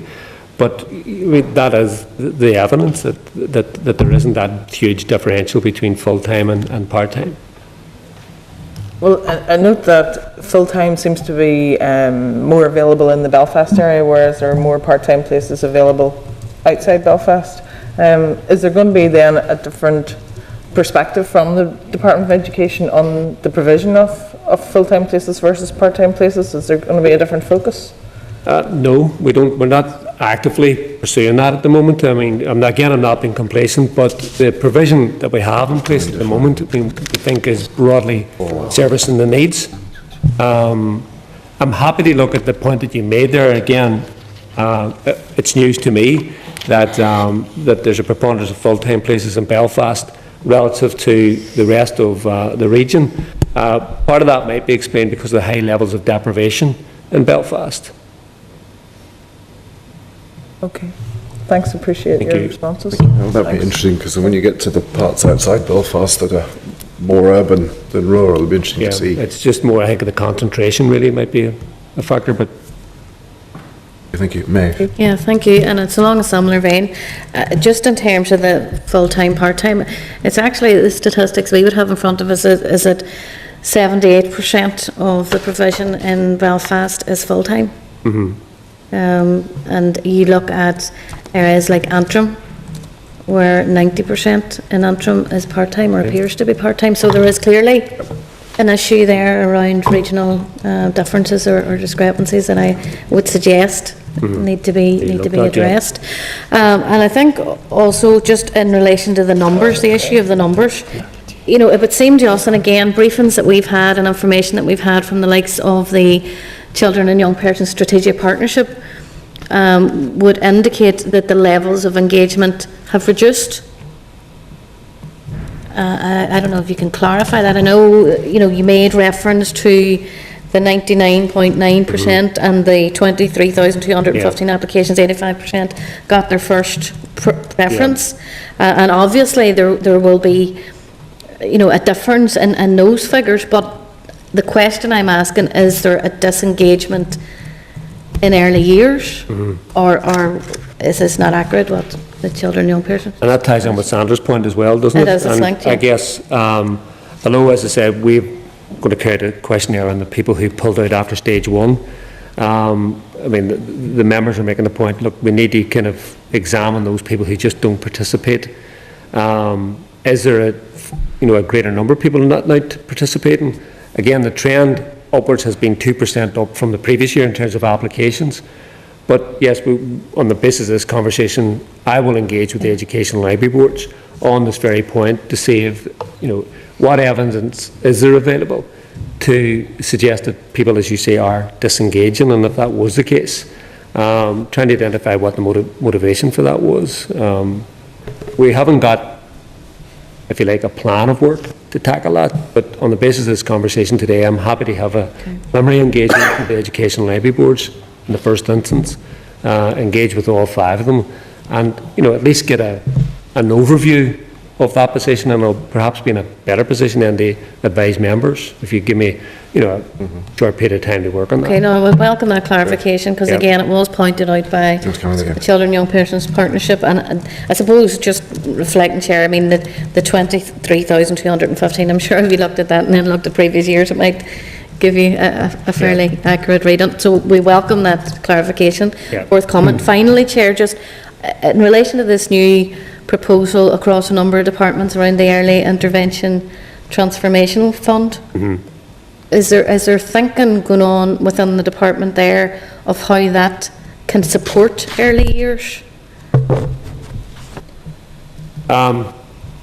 Again, I don't have the benefit of having Linda Wilson with me, who's the director in the programme, so I'd rather not maybe speculate at this stage, but could I come back to you on that if I asked Linda specifically, if she could follow that up? Yeah, I would just say, Chair, that would be useful, but I suppose the point that I'm alluding to is that if there is additional gaps in terms of the programme for government commitment and department commitment within early years generally, and we're identifying a decrease, then surely support streams that are coming online should be used to support that. So if you could come back to us on that, I'd appreciate it. Thank you. Thank you. Trevor, before I come to you, Sandra, you want to come back? Thank you, Vice Chair. I just wanted to come back briefly. The measurement of those not participating, you're saying the number of increases on applications, the number of applications have increased. But I suppose if you compare that to the birth rate, I suppose then that's, if the birth rate's increasing year on year, the applications are increasing year on year, you can see maybe that's how you could measure how successful it really is. The other question I wanted to ask was that the department has applied a moratorium on full-time provision and was to use the department's phrase, standardising patterns of attendance. Can you maybe clarify what that exactly means? Does that mean that that the availability full-time is going to be reduced? Again, I'd rather come back to the member on the specifics of that, because I really am not in a position to give you a specific response to that now. So again, I'll discuss that with Linda Wilson, the director, and come back to you quite quickly on that. Okay, thanks, Sandra. Trevor. Yeah, thanks, Chairman. Well, everybody else is welcome. Just thank you, Trevor. Thank you. Welcome to the committee and yourself, Gary, as well. To brief. This is an area where I think the department has actually performed pretty well, even though I get the same letters as everybody else from disgruntled parents. And it's not the fact that they haven't got a place, it's because they haven't got a place where they want it. Now, we seem to have got away from the situation where people in Bangor were offered a place in Lisburn. That's gone. Questions. And I do encourage people to stay with the system, and it usually works out. But is it still the case that underage children can displace children in their final preschool year? No, that was the case previously, but we did take steps, and I can't say that that's been entirely eradicated, but it has been significantly reduced. And again, I maybe could get some figure work around that. Yeah. Well, could the department not solve that problem fairly easily by just providing preschool education in the final preschool year? Well, again, we've tightened up the criteria, and I think the numbers now have been quite dramatically changed. But I'd rather get the exact statistics, Trevor. Yeah, okay. Are you going to, this question of full-time, part-time, what other people have referred to, I must confess on a personal basis, it's beyond me why parents would be so keen to get full-time provision for a 3-year-old. I mean, what happened to childhood? I've said this so many times, as a parent and a grandparent, it just wouldn't be for me, I must say. You know, you've got to let children play. But is the department intending to, I think you have a moratorium now on new full-time provision. Are you going to formalise that? Make all new provision part-time only? Again, we haven't got a definitive position on that.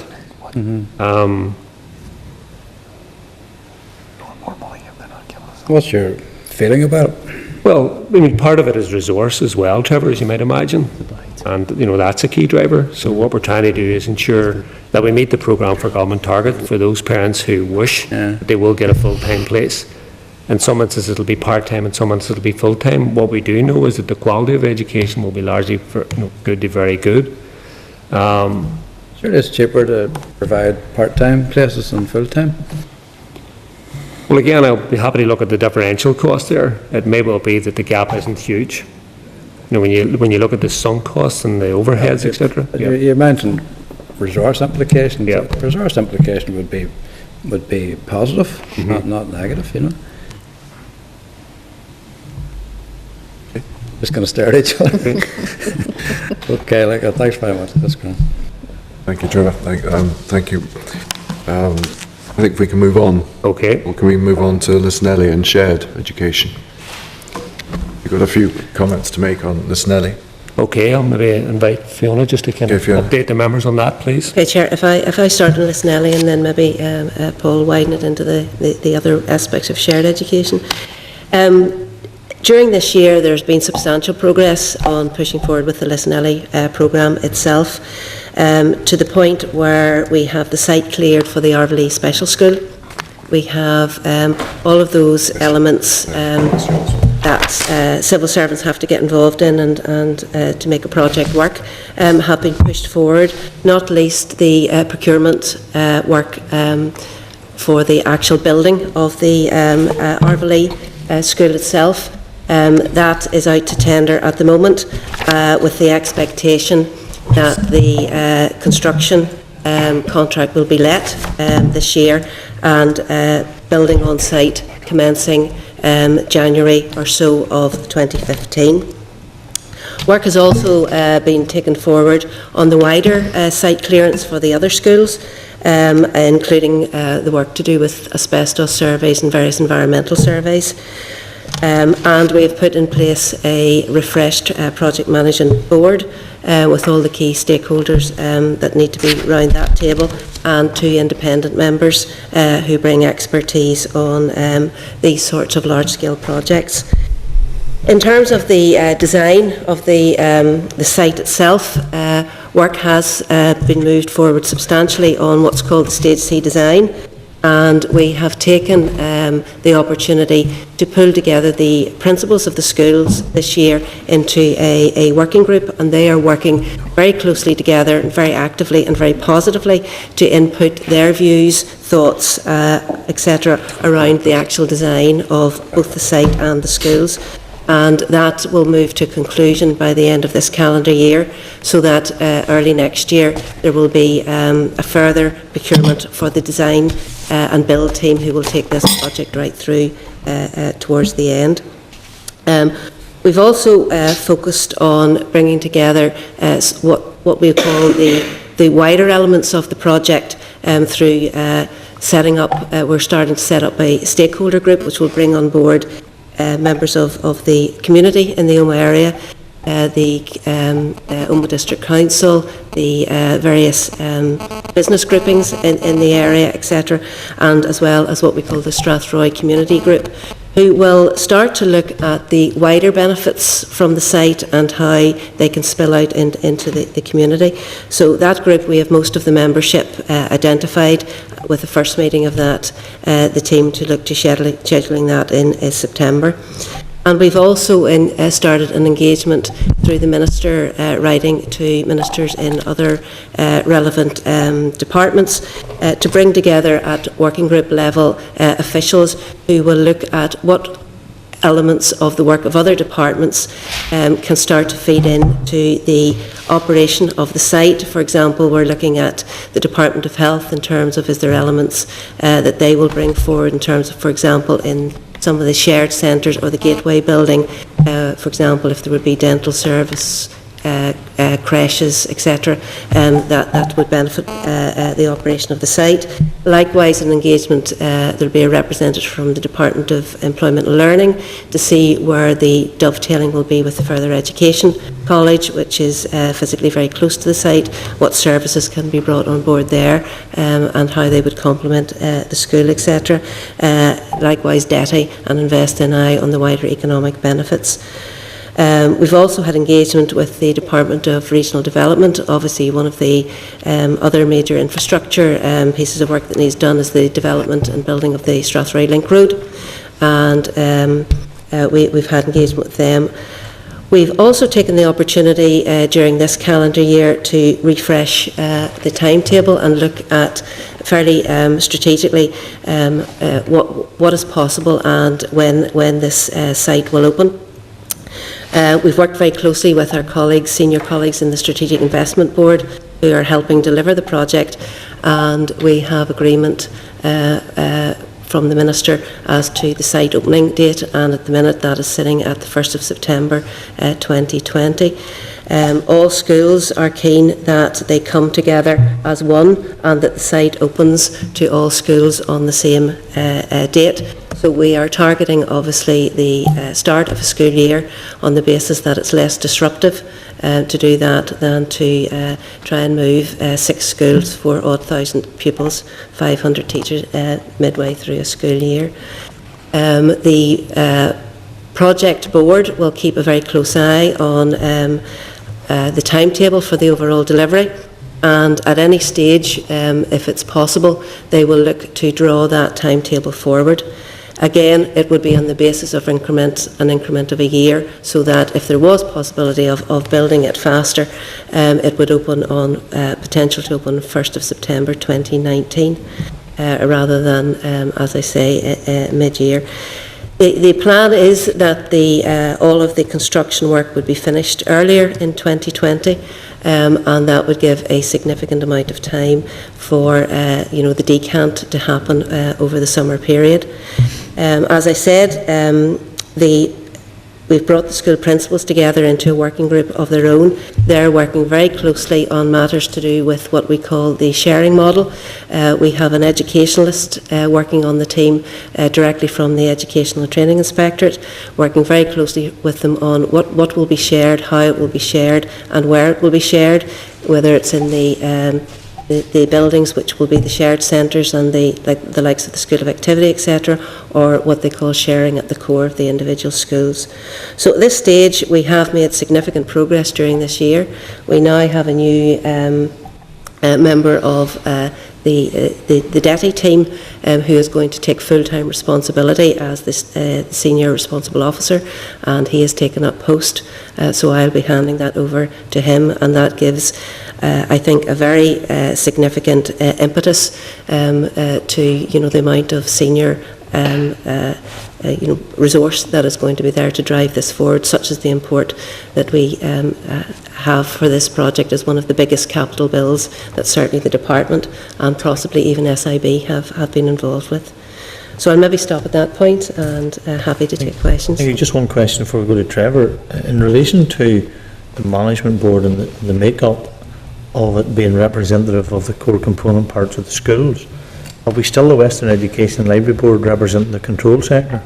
On the project board, yes, the chief executive of the Western Board is a member of the project board representing the controlled schools. Yeah. And in light of the agreement yesterday, would the department now be considering that that would need to change to reflect the passage of bill in terms of the control sector? Because there has been an issue at the heart of what has gone on at Lissanelli, that is that it seems as though everybody else has a place at the table apart from the controlled schools that are going to be affected by the decision to move on to the Lissanelli site.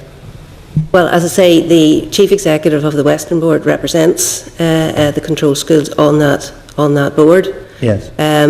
We will obviously, as time moves on and there's developments in the wider education administration functioning, keep a very close eye on membership. You know, we have not been, we have not been prescriptive and closed down how that would do. And obviously, if, for example, and I may be speaking out of turn and too soon, but if there was a control sector body set up over the lifetime of this project, we could look to bring somebody on board from there. Because it is an issue of concern, and it would only be remiss of me if I didn't raise the issue that it is a concern that the current construct of the project board is not reflective of the component parts of the schools that will become eventually part of the Lissanelli site.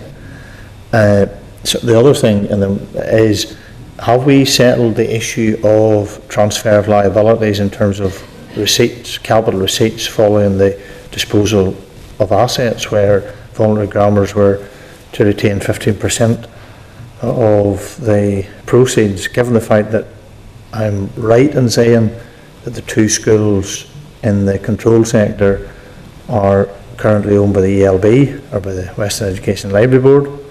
The grammar schools then, the voluntary grammar schools, will have their own management arrangements, and is the arrangement still to have 15% of the value of their old school retained? There's a specific project which will have its own project team as part of the project board oversees as 5 or 6 core projects. This is not just one project, build the campus. There's lots of elements to that, and one of the key projects that the department will chair is around the how the campus will be run. And how it will be serviced, etc. And those very issues that you've raised will be key to deciding on the model. We have taken the school principals and some of the project board over to see how shared sites in GB have worked, but those are not nailed down yet. They are ones that I know, not only the Western Board but the trustees and the individual schools will have views on. We need to settle a view within the department as to how we would see the site running, how each of the schools would be funded, etc., and see what is possible on the basis that this is the first time a campus of this scale has been brought together, and we don't want to be prescriptive. We want to see what sort of a model will work. And I don't anticipate that will be a particularly easy piece of work to do, but it is fundamental to the next steps. Just maybe a word of friendly advice: don't take them to Scotland. No, we didn't. To see the shared, because we all went to Scotland as a committee to see the shared provision. I don't think we were impressed, to put it lightly. We took them to Burnley and to Waverley, and there was pros and cons of each of those sites. And again, it was just to get a feel for what's being done. I think in Scotland there was more cons than there was pro. Yeah. So, but just that the outline business case, the second outline business case indicated the issue of the 15%, and it just, because that is still an issue that needs to be satisfactorily resolved to everybody's work, to everybody's liking in terms of the practicalities of how this project can proceed. No, I don't disagree with you, and I mean that's just one of the issues. There are lots of other issues around the actual servicing of the site and what would be the best way to do it to the advantage of all the schools, and what model would suit best. Trevor? If I could just read you a wee bit from Peter's covering note here about Lissanelli. It says, don't worry, Peter, it's all coming. It says the 6 participating schools will maintain their separate ethos and a core set of facilities, sharing infrastructure and delivery of some teaching. Sharing will be restricted to certain subjects at Key Stage 4 and 5 only, and related infrastructure. Then you get into the School of Performance and Arts, home economics and activity and so on. There'll be no sharing at Key Stage 3.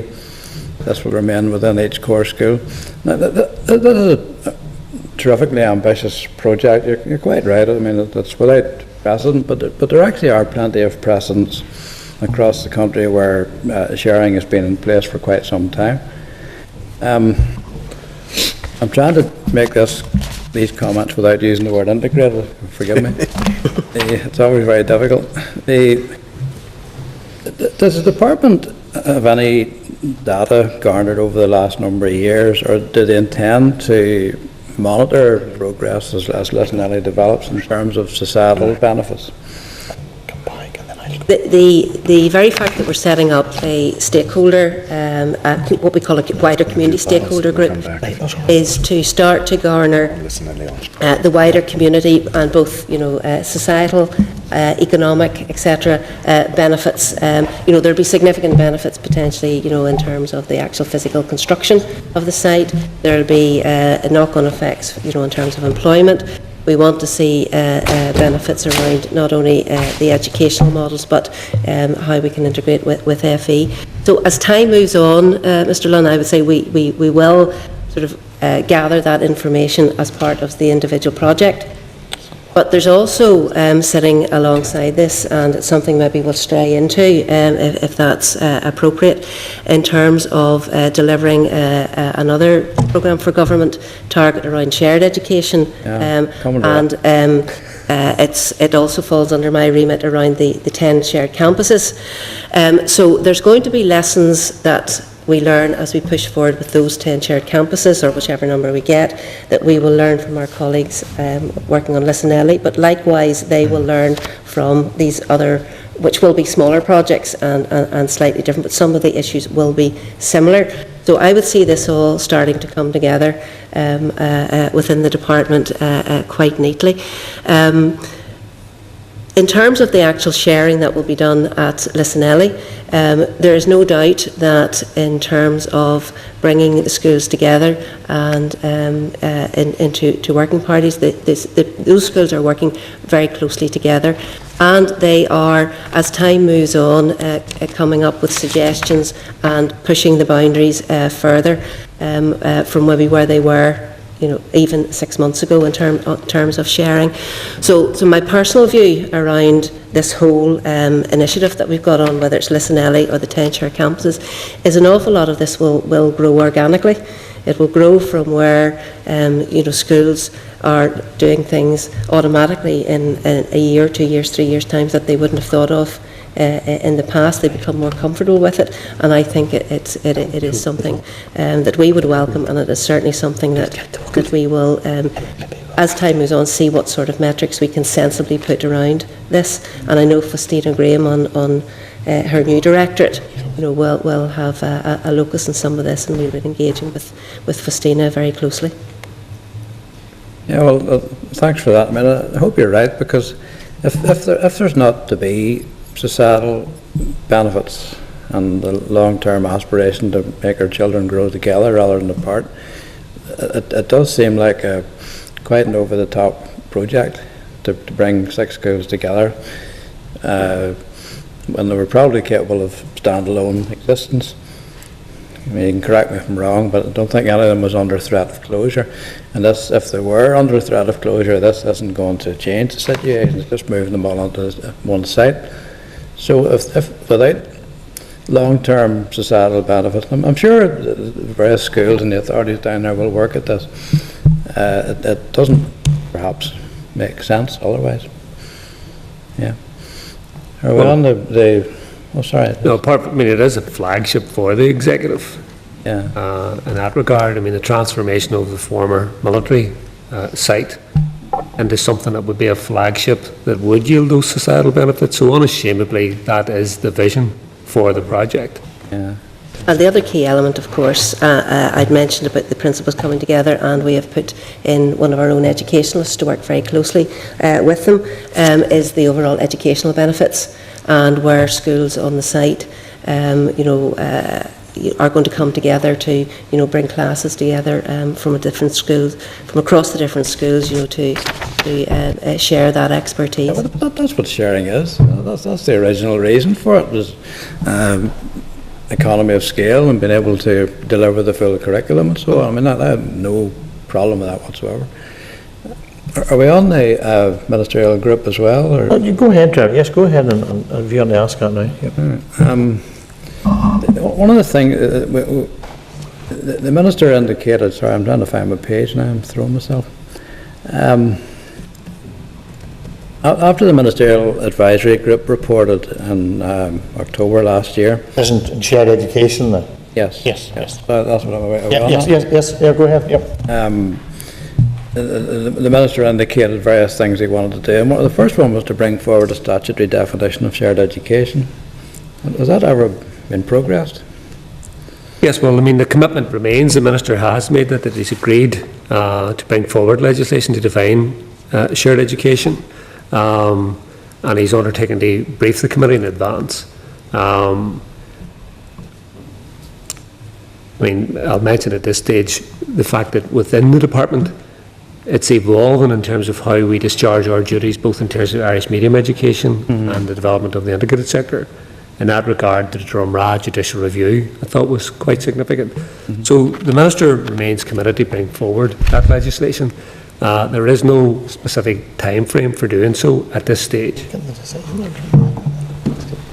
Yeah, I'm just picking points here that the Minister made. He wanted to include support for sharing in teachers' professional development packages. Now, okay, I may show my ignorance here, but what would be the different skills or performance development that a teacher would need, because they happen to be teaching in a shared environment rather than a single school environment? Not sure I can go into the level of detail on that today. I mean, obviously, in terms of the initial teacher education, I mean, that whole area has been looked at the moment quite structurally by Dell in terms of specifically the role of Stranmillis and St Mary's and the scope for, as you say, greater sharing at every level within education. Within continuous professional development, teachers from all sectors do come together under, you know, various opportunities, but specifically training around shared education. Just that's what the Minister said, you know, I'm just curious. Yeah, okay. Another thing he said was he intended to bring forward guidelines on the development of area plans to ensure that shared education is encouraged. Now, you've mentioned the Drumrad judgment. I can't get through a meeting without mentioning the Drumrad judgment. So I thought I'd mention it first. You know, the area plans, according to the Drumrad judgment, or at least the judge's opinion, just can't be based on the needs model anymore with complete ignorance of the demand for integrated education. So how does that fit with the Minister's stated ambition to develop area plans to ensure shared education is encouraged? Well, I think importantly, the Minister has been good to his word in the sense that there's been active engagement between the Department, the Catholic trustees and the transferors around specific guidance on shared education on the area planning process. It's true to say that those negotiations have been mature and challenging, and there's a number of legal issues that have emerged, and we're bottoming those out. And subject to those legal issues being bottomed out, we would be in a position to then conclude those negotiations and bring advice to Minister specifically about factoring in guidance on area planning related to sharing. So that work is very actively ongoing. Another one is that he intends to allow schools to change their ethos by adopting new management schemes as provided for in the Education Bill. Presumably means the ESA Bill. But this question of allowing schools to change their ethos, does he mean, is he talking about transformation? And the only one I can think of, frankly, at the moment is transformation to integrated status. So is that what he means? Well, in terms of the legislation, obviously, the Minister will be bringing a paper to the Executive setting out a draft bill. As he mentioned yesterday to the media, this would be a minimalist bill, so it won't have anything like the all-encompassing kind of functions that was anticipated under the Education Bill, which this committee heard at committee stage up until April last year. So the way forward for a school that wished to change its ethos or transform would be within the development proposal statutory process. So if a school wished to kind of change its ethos, then that would be a significant step. Yeah. And the process there would be to sponsor that through the respective Education Library Board and take it through a development proposal process. When I read that, I was thinking, well, what's the Minister actually, what's he at here? I mean, ethos, we've talked about ethos, Chairman. Yeah. And it's quite a nebulous kind of thing, except perhaps in terms of the maintained sector, where you can see there's a clear Catholic ethos, and rightly so. So I don't get this about changing their ethos. Well, it's the kind of thing that ministers say, and they can say it in a speech, and when they come down to nitty-gritty, you may have trouble in defining what it actually means in terms of legislation, or whatever it comes to that. But I mean, there is one ongoing, which, you know, I think one shouldn't delve into kind of one particular example, but the media is covering one particular case at the moment that's gone through a development proposal process, where its intention would be to change from one sector to another. Yeah, that's a transformation. Yeah. That's I don't see transformation. My understanding of it as being the same thing as a change of ethos. I don't know how you would change, you know, if a school has been in existence for a long time, how does it just suddenly change its ethos? You know, I know the school you're talking about, I don't want to get into that, but it's a strange one, you know. No, I think I'm done with that. It's just that it's. Yeah, no, I'm fine, Chairman. Thank you. Thank you.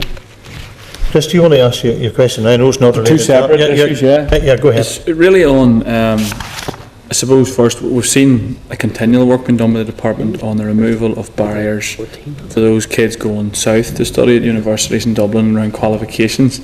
We hope to see this continuing and finally once and for all eradicating any difficulties there is. Is it possible to eradicate any and all difficulties there are for our pupils who want to go to like say UCD, Trinity or anywhere else? Well, obviously, Chris, I mean, progress has been made there. At the North-South Ministerial Council Educational Sector meeting, regularly this issue, where both ministers are engaged around this issue. There's an interdependency because the universities have a great deal of autonomy. Yeah. But, you know, as a result of the work that has been done at that level, there's been progress. And in particular, I pay tribute to the work that Trinity has been doing to reaching out so that they can very proactively encourage young people from Northern Ireland to apply to Trinity. So that work is ongoing. David, was there anything you wanted to add? No, I think you make the point. I mean, the critical decisions will be those being made by the universities.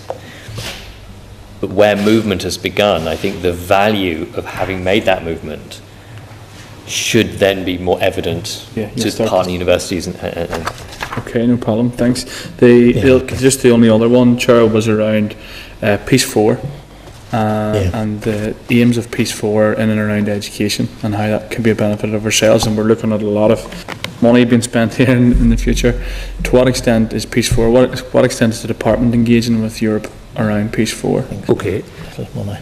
Well, just on that, in the shared education, and the committee got a high-level briefing on Peace 4, and nothing, of course, is agreed yet, and the SEUPB are out for consultation at the moment, so I'm not at all being presumptuous here, but obviously the department has been proactive, and one of the areas that the SEUPB are consulting on is the idea of putting a very significant injection of funding to into shared education. Now, there's a figure of €45 million being talked about. Now that's over a period of a number of years.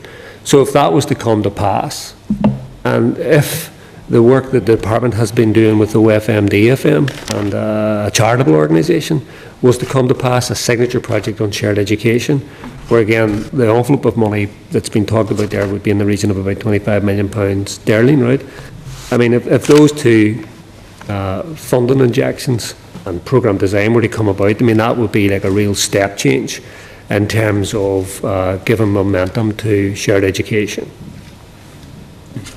Yeah, and I think on that point, like I have met with SEUPB, and I think they're very focused and have been very exercised around the whole issue of how they can underpin the 4 pillars, and one of them is young people in education, and it sits, you know, so I think that we're moving towards a good place in relation to that, and I hope that that'll be a good news story. Thank you. Trevor, you want to yes, come back in please. again? Sorry. Chairman, just on Drumrana, I'm not asking you to comment on matters that are under discussion or sub judice or whatever at the moment, but the Drumrana, as we all know, was refused permission to take a place on the Lisnelly site. There's also been refused permission to, as it stands at the moment, to expand its own facility.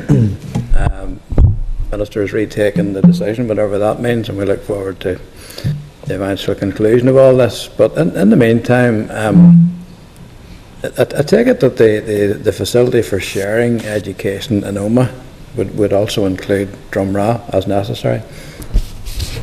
Yes, Trevor said, I mean, the Drumrana issue continues. Yeah. The Minister has tasked me as the senior official in the department to keep constantly under review the duty of encouraging and facilitating the development both of integrated and Irish medium education. And we've had a number of engagements within the department and engagements with legal advice about how we can enhance or approach those duties. So, for example, coming out of the Drumrana judgment, and Justice Tracy was clear here, reminding the department about the importance of factoring in the duty at the strategic level, and strategic level here meaning, you know, particularly the area-based planning. So hence now us working on guidelines in that regard. I mean, I don't want to be an enemy smart alecky about Drumrana. I mean, the conundrum a number of years ago when Drumrana was getting a new build was that Lisnelly was at that stage being conceptualised, and one option would have been perhaps to have held back on the new build, pending, you know, maybe Lisnelly becoming more concrete in the future. But rightly at the time, presumably the school took the view that they must proceed with the new build. The difficulty now is we've got that sunk cost in a really first-class facility. I've heard that argument before, and I didn't intend to go into this, Chairman, but really Drumrana was put in a position where the school was falling apart, and the only option they had was to accept the new build, which they did reluctantly. Now, in terms of Lisnelly, you're currently vacating 5 other schools, and you're going to sell them on whatever basis. There may be some clawback to the original owners, whatever, but I mean, there's going to be that number of empty school buildings to dispose of, and they've brought Drumrana onto the Lisnelly site. Would have just meant one more building, a very good building that perhaps could have been used in some other way within the education system. The excuse, one of the excuses I heard for not allowing Drumrana to go onto the site was the fact that half the site's on a floodplain and there wasn't room for it. Which I find that astounding, you know. It's a huge site. It's not as if you couldn't have gone vertically rather than horizontally and to make room. You know, what you've got here is the classic example of where sharing is supposed to lead in denied access to a sparkling facility in the middle of Omagh. I think, Mr. Dunn, I mean, you're right. The site is the size the site is. It has been carefully designed and scoped to fit 6 schools onto it, and the facilities that they need around it. And I think it would not have been physically possible to put another school on, as you said, without going upwards, and there's various design issues around that. But of course, you know, one of the other issues is that not being on the site doesn't mean that there can't be sharing, you know, either through the area learning communities or through other arrangements which over time can Well, that grow. was my original question, I take it there'll be no impediment to Drumra sharing their facilities in the same way as all the other schools. even though Those they're would all be private. discussions that, should be open to be fully aired, around the table and to see how, sharing in any area, not just OMA, can be accommodated. And I mean, the first steps in that, and David knows more about it than I, are around the area learning communities.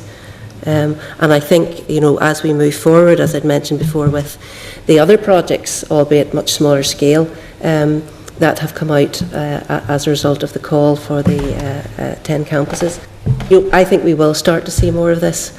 And as you quite rightly said, even without the banner of that, there's sharing has been going on for some time in different ways, and it's how that can be encouraged to grow over time.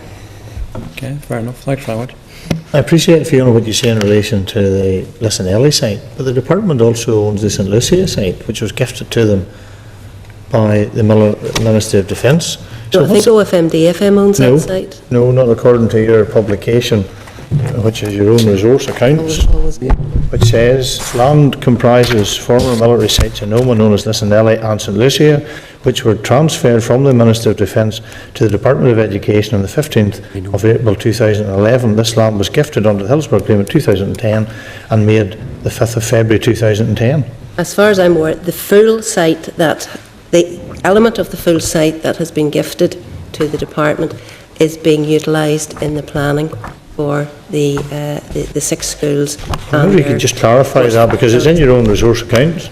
I do know that at the edge of the site there's another listed building which Yeah, well, I would that's have St. known Lucia. as St Lucia, Yeah. and that is not the department's. Maybe as far as I know. well, according to the resource account, maybe Paul, you can cast some light on it. We'll check that through. I think, Chair, we will check it. It's the term formerly known as Lissanelli and St Lucia. No, lands comprises former military sites in Oma known as Lissanelli and St Lucia, which were transferred from the Minister of Defence to the Department of Education on the 15th of April 2011.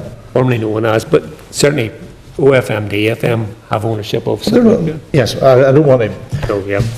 I think we're right. It doesn't mention OFMDFM in this document, it says the department. Chair, when you keep it going, you're going right here. Go on. But I think we are right in saying that the full site, The room after as all. scoped, is being used for the design of the schools. and their Okay, we facilities. just clarify the point about St Yeah, Lucia. sure. Just let me ask you, Paul, Yeah. straight out, has the Minister retaken the decision in relation to Drumra? No, he hasn't. The process is underway. Okay. And finally, in relation to transformation, the school that we were all talking about, not the primary, but the post-primary school that transformed or changed its management type, was there a development proposal for that? Which one are you talking? Yeah. Bloomfield? Oh, Bloomfield. No, Bloomfield transferred under a particular Article 17, I think, of the Article 17 of the Education Order. Right, okay. So it is possible to change the management type without the requirement for a development proposal? In that specific case, it was Yes. because they were in financial difficulties, etc., Because etc. that particular article of the Education Order allows that, and they met that particular criteria. Indeed. Okay, I know Trevor Trevor Conley, not Trevor Lunn, just dying to get in, so I wouldn't want to disappoint him if he left. I think what we'll do is, if members are happy, we'll move on to the savings delivery plan, rather than deal with the business plan. And I think that if members are happy, what we would do in relation to the business plan, we would forward to the department any particular questions that we had around the entitlement framework, anti-bullying, the Irish Media and the workforce review and others. If Paul, you were happy that we would deal with it in that way, just I'm conscious that this committee has to be out of here for the health committee, and I wouldn't want to have the wrath of the chair of the health committee in relation to that. So if we could, because there's many things within the savings delivery plan, do you want to make any comment in terms of the overall issue or issues relating to the savings delivery plan, and I suppose that impacts on the plans, the PEDU, GTC, teacher substitution costs, and where we're currently at in relation to finance, which seems to be exercising, I think, most departments at this minute in time. Yes, Chair, I think if you can bear with me, it would be helpful just to set the savings delivery plan in a little bit of context here. If we go back to the budget being set for 2011 to 15, it was generally recognised at the time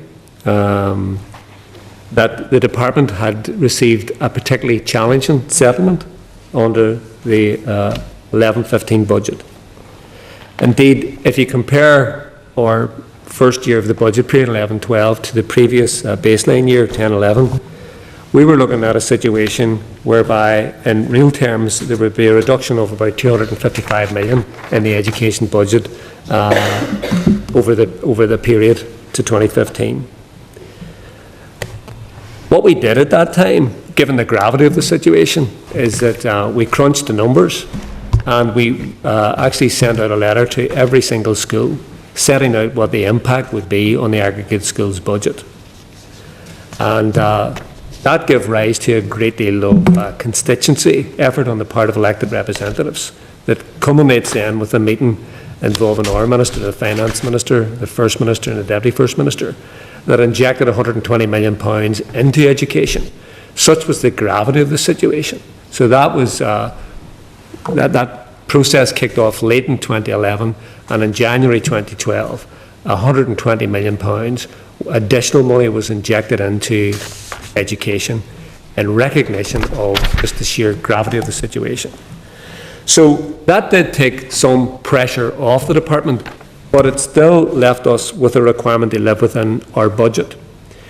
And to do that, we brought forward the savings delivery plan. And happy to go into detail, but just some final high-level comments. The savings delivery plan over that period, 2011 to 2015, is predicated on us achieving a savings of £206 million.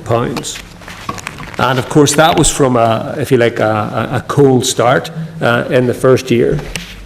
So in the first year and in the second year, over the last 2 years, we've achieved £136 million of that target, which is about £10 million shy from where we wish to be. The target for the year, the compound target, is to move towards total savings of approximately £175 million, and then the following year the total savings would be £206 million.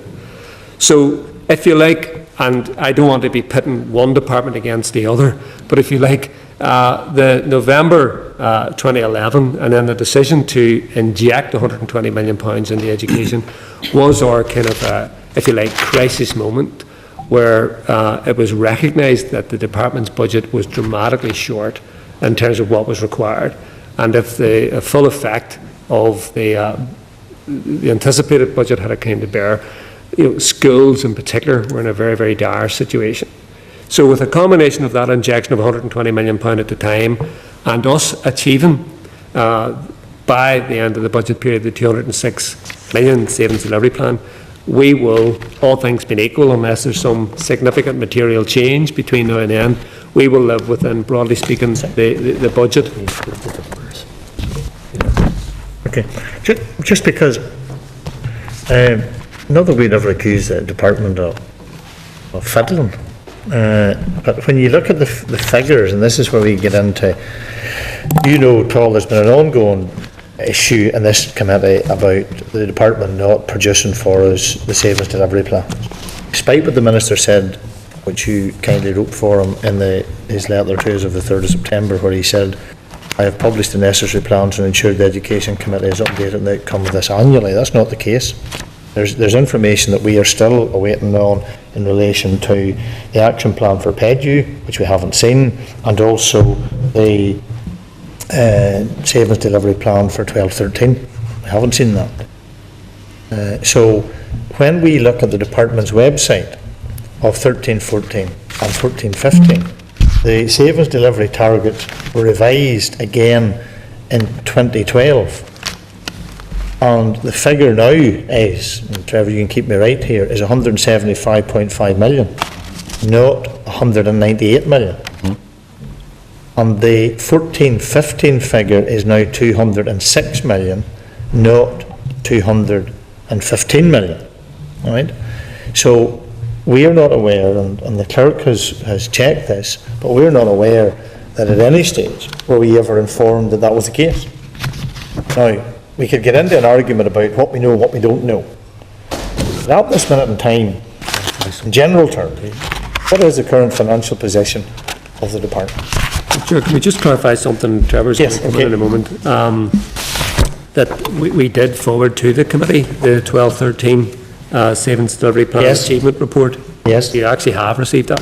Yes, we did. I think the other point of clarification. No, what I said was not the 13-14. We wrote, excuse me, on the 24th of April 2013, we wrote to Peter with a revised a budget distribution table and the revised savings delivery plan, which is exactly as you've quoted. Yes. So I would go back and say every time the Minister has changed the SDP, certainly since September 2011 where I've been in post, every single time we've given the committee the budget distribution table and the revised SDP.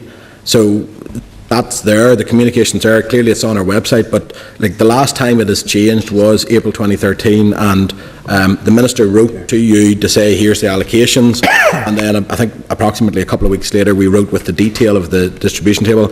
And actually I think the last time I was in front of the committee we had a discussion about some of the numbers that were on that. So the SDP has been communicated to the committee each time it has been updated by the Minister. Sorry, Chair, just for there was information that Trevor's absolutely right. We got information in April 2013 indicating, for example, that the 2013-14 figure was 198 million and that the 14-15 figure would be 215 million.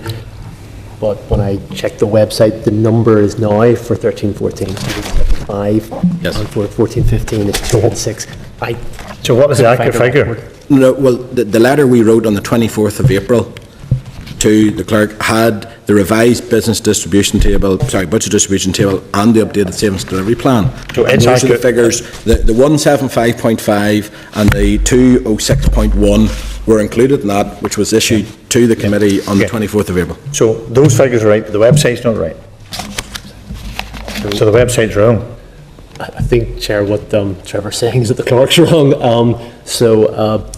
Look, let me come back to the committee again. I was pretty sure that the April 2013 correspondence said 198, 215, and it didn't give the figure which is on the website, which is 175, 206. Well, I have a copy of the letter here. It says 24th of April 2013, and we're happy to recirculate that. Okay, thank you. Can I just ask, before I ask the Deputy Chair to take over, because I just have to go out for a minute or two, where are we at in regards to the resource allocation plans for the ELBs? Have they all now signed off? And if they have signed off, have they qualified signing off, expressing concern about their budget allocation and being allowed or having adequate resource to be able to meet their demands? Fiona's going to update you on that specifically, but again, just a context point. The key issue here was the context within which the June monitoring round was being progressed, and obviously we needed certainty around that before we could finalise the RAP process. The Finance Minister made that statement on the 31st of July, so that then gave us certainty around the budget. So that's a context within which we've been engaging with the boards on their RAPs. But Fiona will bring you absolutely up to date in that process now. Just in terms of each of the boards, 4 out of the 5 boards we have signed off their RAPs, and we've one which will be completed this week. It has to go back to the particular board in question. Now, there's of course the position where boards do have pressures, and we have been actively working in partnership with each and every one of them to review those pressures, to bear down on them, and then to see what further efficiencies can be squeezed out of it. But it is very much, a work in progress. The RAPs, 4 out of 5 of them have signed off. They are working within their budget allocation. One more to be done this week, and we will continue to work collaboratively with them to see where efficiencies and pressures can be efficiencies maximised and pressures reduced. So it's an ongoing. There's no question that this year is a tight budget settlement, but I think we have got to the point where, we have allocated out as best we can all of the money that we have, and the boards are working actively with us. And obviously that process normally, in normal set of circumstances, should be signed off at the end of March. You would normally be working, to try and get it signed off as quickly as possible at the start of the financial year. So why have we had a situation where there has been really, whether it's a standoff or ongoing discussions, since then until now, and here we are in September, an Education and Library Board... For the reasons that are stated, right? Yeah. For the reasons that are stated, that I don't want you to feel that we waited until the 31st of July. No. Finance Minister's statement, right? No. We engaged actively with the boards from, at least the calendar start of this year, right? Engaging at the most senior level within the board to say, look, there was turbulence ahead. There was uncertainty around the budget processes. There was contingency plans that needed to be put in place. And really, that was a really iterative process that culminated with a really important meeting that I chaired on the 20th of May, where I brought the chief executives again, as far as I could, completely up to date about where I believed the whole budget dynamic lay, right? So, although it's highly unsatisfactory from a board's point of view, the reality is we were dealing within a context where there was uncertainty around the finalisation of the budget, and we had to, if you like, deal with that reality. When the June monitoring round situation was resolved by that statement by the Finance Minister, then we were very, very kind of intensely engaged in getting those RAPs advanced. It wouldn't have been possible to have finalised the RAPs in advance of that. That's the reality.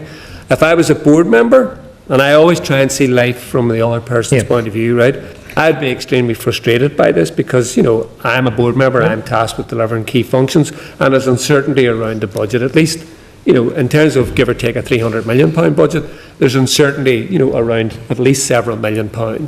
That often can make the difference, but there was no way in which we were in a position to do anything other than keep the boards as informed as we possibly could, and then when we were in a position to bring certainty to then, if you like, finalise the RAPs, and 4 of the 5 now have largely been done. And of course, they did have, at various stages, their interim approvals to keep spending. Right, okay. So it's not as if anybody was left sort of dangling. And related to that, albeit going back to the previous year, going back to another financial year, what's the implications in relation to the 6.3 irregular expenditure, which was reported in the resource, which is all based on the perceived drawdown and what your budget's going to be and all of that, which gets into a technical area, but there is an issue which is highlighted in the resource account around the 6 million, and has it had any impact on the current position in relation to the RAPs? That's what I want to try and get my head around. The simple answer is no, Chair. Right. The qualification relates to the 13-14 year. Yes. It didn't impact upon the budgets, either the resource or capital budgets that's actually, if you like, we report to in terms of the DFP. So the provisional outturn figures that the Finance Minister had for us as regards both resource and capital were completely unaffected. This was to do with the element of cash that we drew down in total. Yep. The overall total was not breached. That is itemised within our resource accounts over 13 subheadings. One of those was overspent by 6.3 against an overall total of 2.1 billion. We did not breach the overall total. That is I suppose I would describe a technical qualification. It is an important issue for us. We fully appreciate that we need to do better in terms of the cash forecasting. But what it doesn't have is any impact in terms of the budget allocations that we have for 14-15. It's different to other departments who overspent their budgets, and that is a different. This is to do with the cash that's actually voted to us by the Assembly and the individual analysis. And is that related then, Paul, to the departmental or the issue around the ministerial direction that wasn't formalised? Is that the same? Did that fall on from the same thing? No, entirely different, Chair. Entirely different? Entirely separate, yep. And maybe you could tell us about that? Yes. Has that now been formalised in terms of... No, it hasn't. And is there a dispute between the boards and yourselves in relation to that? Not at all. No? Not at all. Just maybe so that we're clear in our own minds, there was a ministerial direction but it hasn't been formalised. Is it normal practice that a ministerial direction is formalised? It would be. Signed off. Once an accounting officer would get a direction from the minister, Yeah. the accounting officer then should seek the formal approval of DFP. So when I got the direction from the minister, I engaged with my DFP senior colleagues. Okay. I engaged with them around the kind of rationale for the direction. And after I had the opportunity to listen to their perspective, and perhaps with a little bit of detachment on their part, I had reason then to take the view that I wouldn't formalise the direction. So where does that leave DFP in relation to this matter? Are they still have a concern then? They don't have a role. After I engaged with them, So the department has taken a decision which it I hasn't. have, I personally, You've taken, as a chief accounting officer for the department, you've now taken a decision on the basis of ministerial direction. Just so we're clear, what was the ministerial direction? the ministerial direction was related to an Irish medium post-primary school, College to First Year, right? And it cascaded from a judicial review that the college took in 2011. To do it. And I could go into detail, but suffice to say, as accounting officer, I engaged with the minister around a whole range of issues. The minister and I were entirely comfortable that there was no issue of probity, irregularity, or value for money. The issue was a proportionate response to the judicial review, and that required putting a package of assistance in place for pupils travelling from Downpatrick to Crumlin, right? Approximately just south of £80,000 package. I had some concerns that it could be potentially repercussive, and such is the maturity and checks and balances in our system that I rightly sought a ministerial direction and received that from the minister. The minister was entirely happy then that I would deal with that, whatever process.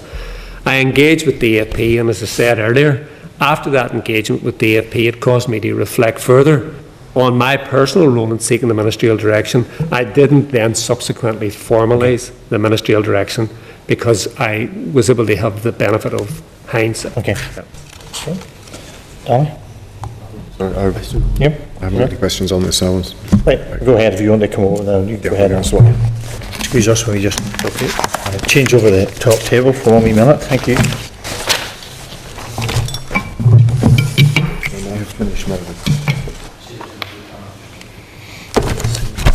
Right, where are I? Stephen's the very just asked the department. I think further to members have any questions, if not. Okay. Apologies for all the chopping and changing around. It's talk back in my case once we've been there at 5:30 on ESA. Have you got any more to say on the savings delivery plans? Have we got any more questions from anyone? Other than, Chair, can I just make the point, right, that the budget within education remains enormously challenging, right? Again, just to give you a picture, all the members have been presumably approached by the boards to say just how financially challenging they find the situation. And I believe that, and the Minister has alluded to this yesterday in terms of the comments he was making, that the boards have been depleted over a number of years as we were preparing for ESA. In terms of the Minister's approach to his savings delivery plan, he rightly has sought to prioritise the frontline services. But as a result of that, we've had to squeeze the administrative centre. And to give you just an image from an accounting officer's point of view, I think we've probably reached the limit in terms of pressing down on the administrative costs within the system. And if there was to be any further detriment in terms of the DE budget, the direct impact, I believe, and it'll be ultimately for the Minister to decide this, but it's inevitable that, we'd be looking again at a situation where the schools and the aggregated schools budget would come under very considerable pressure. And wouldn't it be an irony that having, if you like, had our moment in November 2011, when the First and Deputy First Minister, the Finance Minister and the Education Minister, because of the gravity, was able to inject £120 million directly into schools. I mean, it would be my hope that we wouldn't have to revisit that, because the impact of taking money directly off schools would be very, very grave. Well, you hinted there at not knowing what was going to happen over ESA or that having a major effect. I mean, even the future of the present single education board that's coming through, where does that take us? Because if that doesn't get in place, we've got to then have more funding to the boards for CAS and others to keep them working so they can deliver their frontline services. Have you got a plan if this single education one idea doesn't go through? Well, I mean, the Minister and senior officials engage intensely around these matters, and indeed, as soon as we leave this meeting today, we've a meeting with the Minister. To be faithful to the Minister's position, his entire focus now is to build on that agreement reached at the Executive yesterday. His focus will be to bring at the earliest opportunity a paper to the Executive Committee, setting out a draft bill, what he calls a minimalist bill, conflating 5 boards into one. And that really the presumption would be then that, you know, the logic of the agreement that was reached yesterday, and given the situation we find ourselves in terms of the education library boards, and it's up to the will of the Assembly, but the logic would be that minimalist bill could be progressed by accelerated passage, so that we could bring that certainty to the educational administration as soon as we possibly can. So, as I say, our absolute immediate focus is supporting the Minister to bring a paper to the Executive, setting out the draft bill, and then progressing that through the Assembly. We look forward to seeing the detail. Thank you. In that. I have one before we move to that. When you're talking about the ICT in schools, there was certainly last week 2 or 3 schools came to me saying that, I think due to the cutbacks on frontline, whether it was reworked computers and things weren't fitting and weren't working to the system. I was getting the feeling that that was province-wide. Has that come to you, and does that mean that we've cut too far on computers and we should be looking at that again? Well, I think to put in context, Chair, in terms of where we were in June monitoring, we put bids up for 50 million. We got 5 million. Like, those bids still, the pressures are still there, the SAN, the maintenance, the severance funding. Now, those are what we describe as inescapable. There are a list of other high priority pressures that follow. Our difficulty is, as Paul has articulated, is when you're sitting with over 40 million of what we describe as inescapable, is actually to address those within, realistically, yes, we are protected. It's realistically probably highly unlikely we'll have any further increase in funding during the year. We have to live within that, but I suppose we put out clearly in June the level of pressures that we had to address. Now, one of the things we do recognise is there's other high priority pressures that haven't got onto that list, one of which would be in terms of ICT costs, but it's simply a process of prioritisation for us to live within our overall budget. If David could make a quick comment, Chair. Okay, Dave. I'm interested if there are issues arising around the ICT in schools, then I'm hopefully that is being reported back to C2K and that they're being dealt with on a technical basis. I'm aware that the rollout of the C2K contract has meant a lot of work being done over the summer to ensure that equipment is there, and it's not a reflection of a reduction in resourcing. But I know that there's been a transformation process, a technical transformation process, which schools will be working through. Okay, thank you. And if there's nothing else, Paul, Fiona, Trevor, Eric? If I can just pick up on a process point, I think it was asked about the 13-14 SDP. We will be getting, there's a verification process going on at the moment, so the committee will be advised in due course, and that information is available. Okay, thank you, and thanks for a very lengthy session, for being open to all the questions. So thank you very much. We look forward to hearing. Thank you, members. Yep. Thank you. Thank you. Thank you.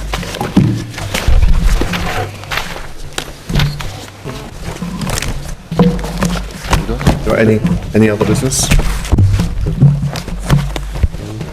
Okay, great. So date, time, place of next meeting is scheduled to begin 17th September in here at the Senate Chamber, 10 o'clock. Okay, thank you. Thanks very much. Thank you. We haven't got the...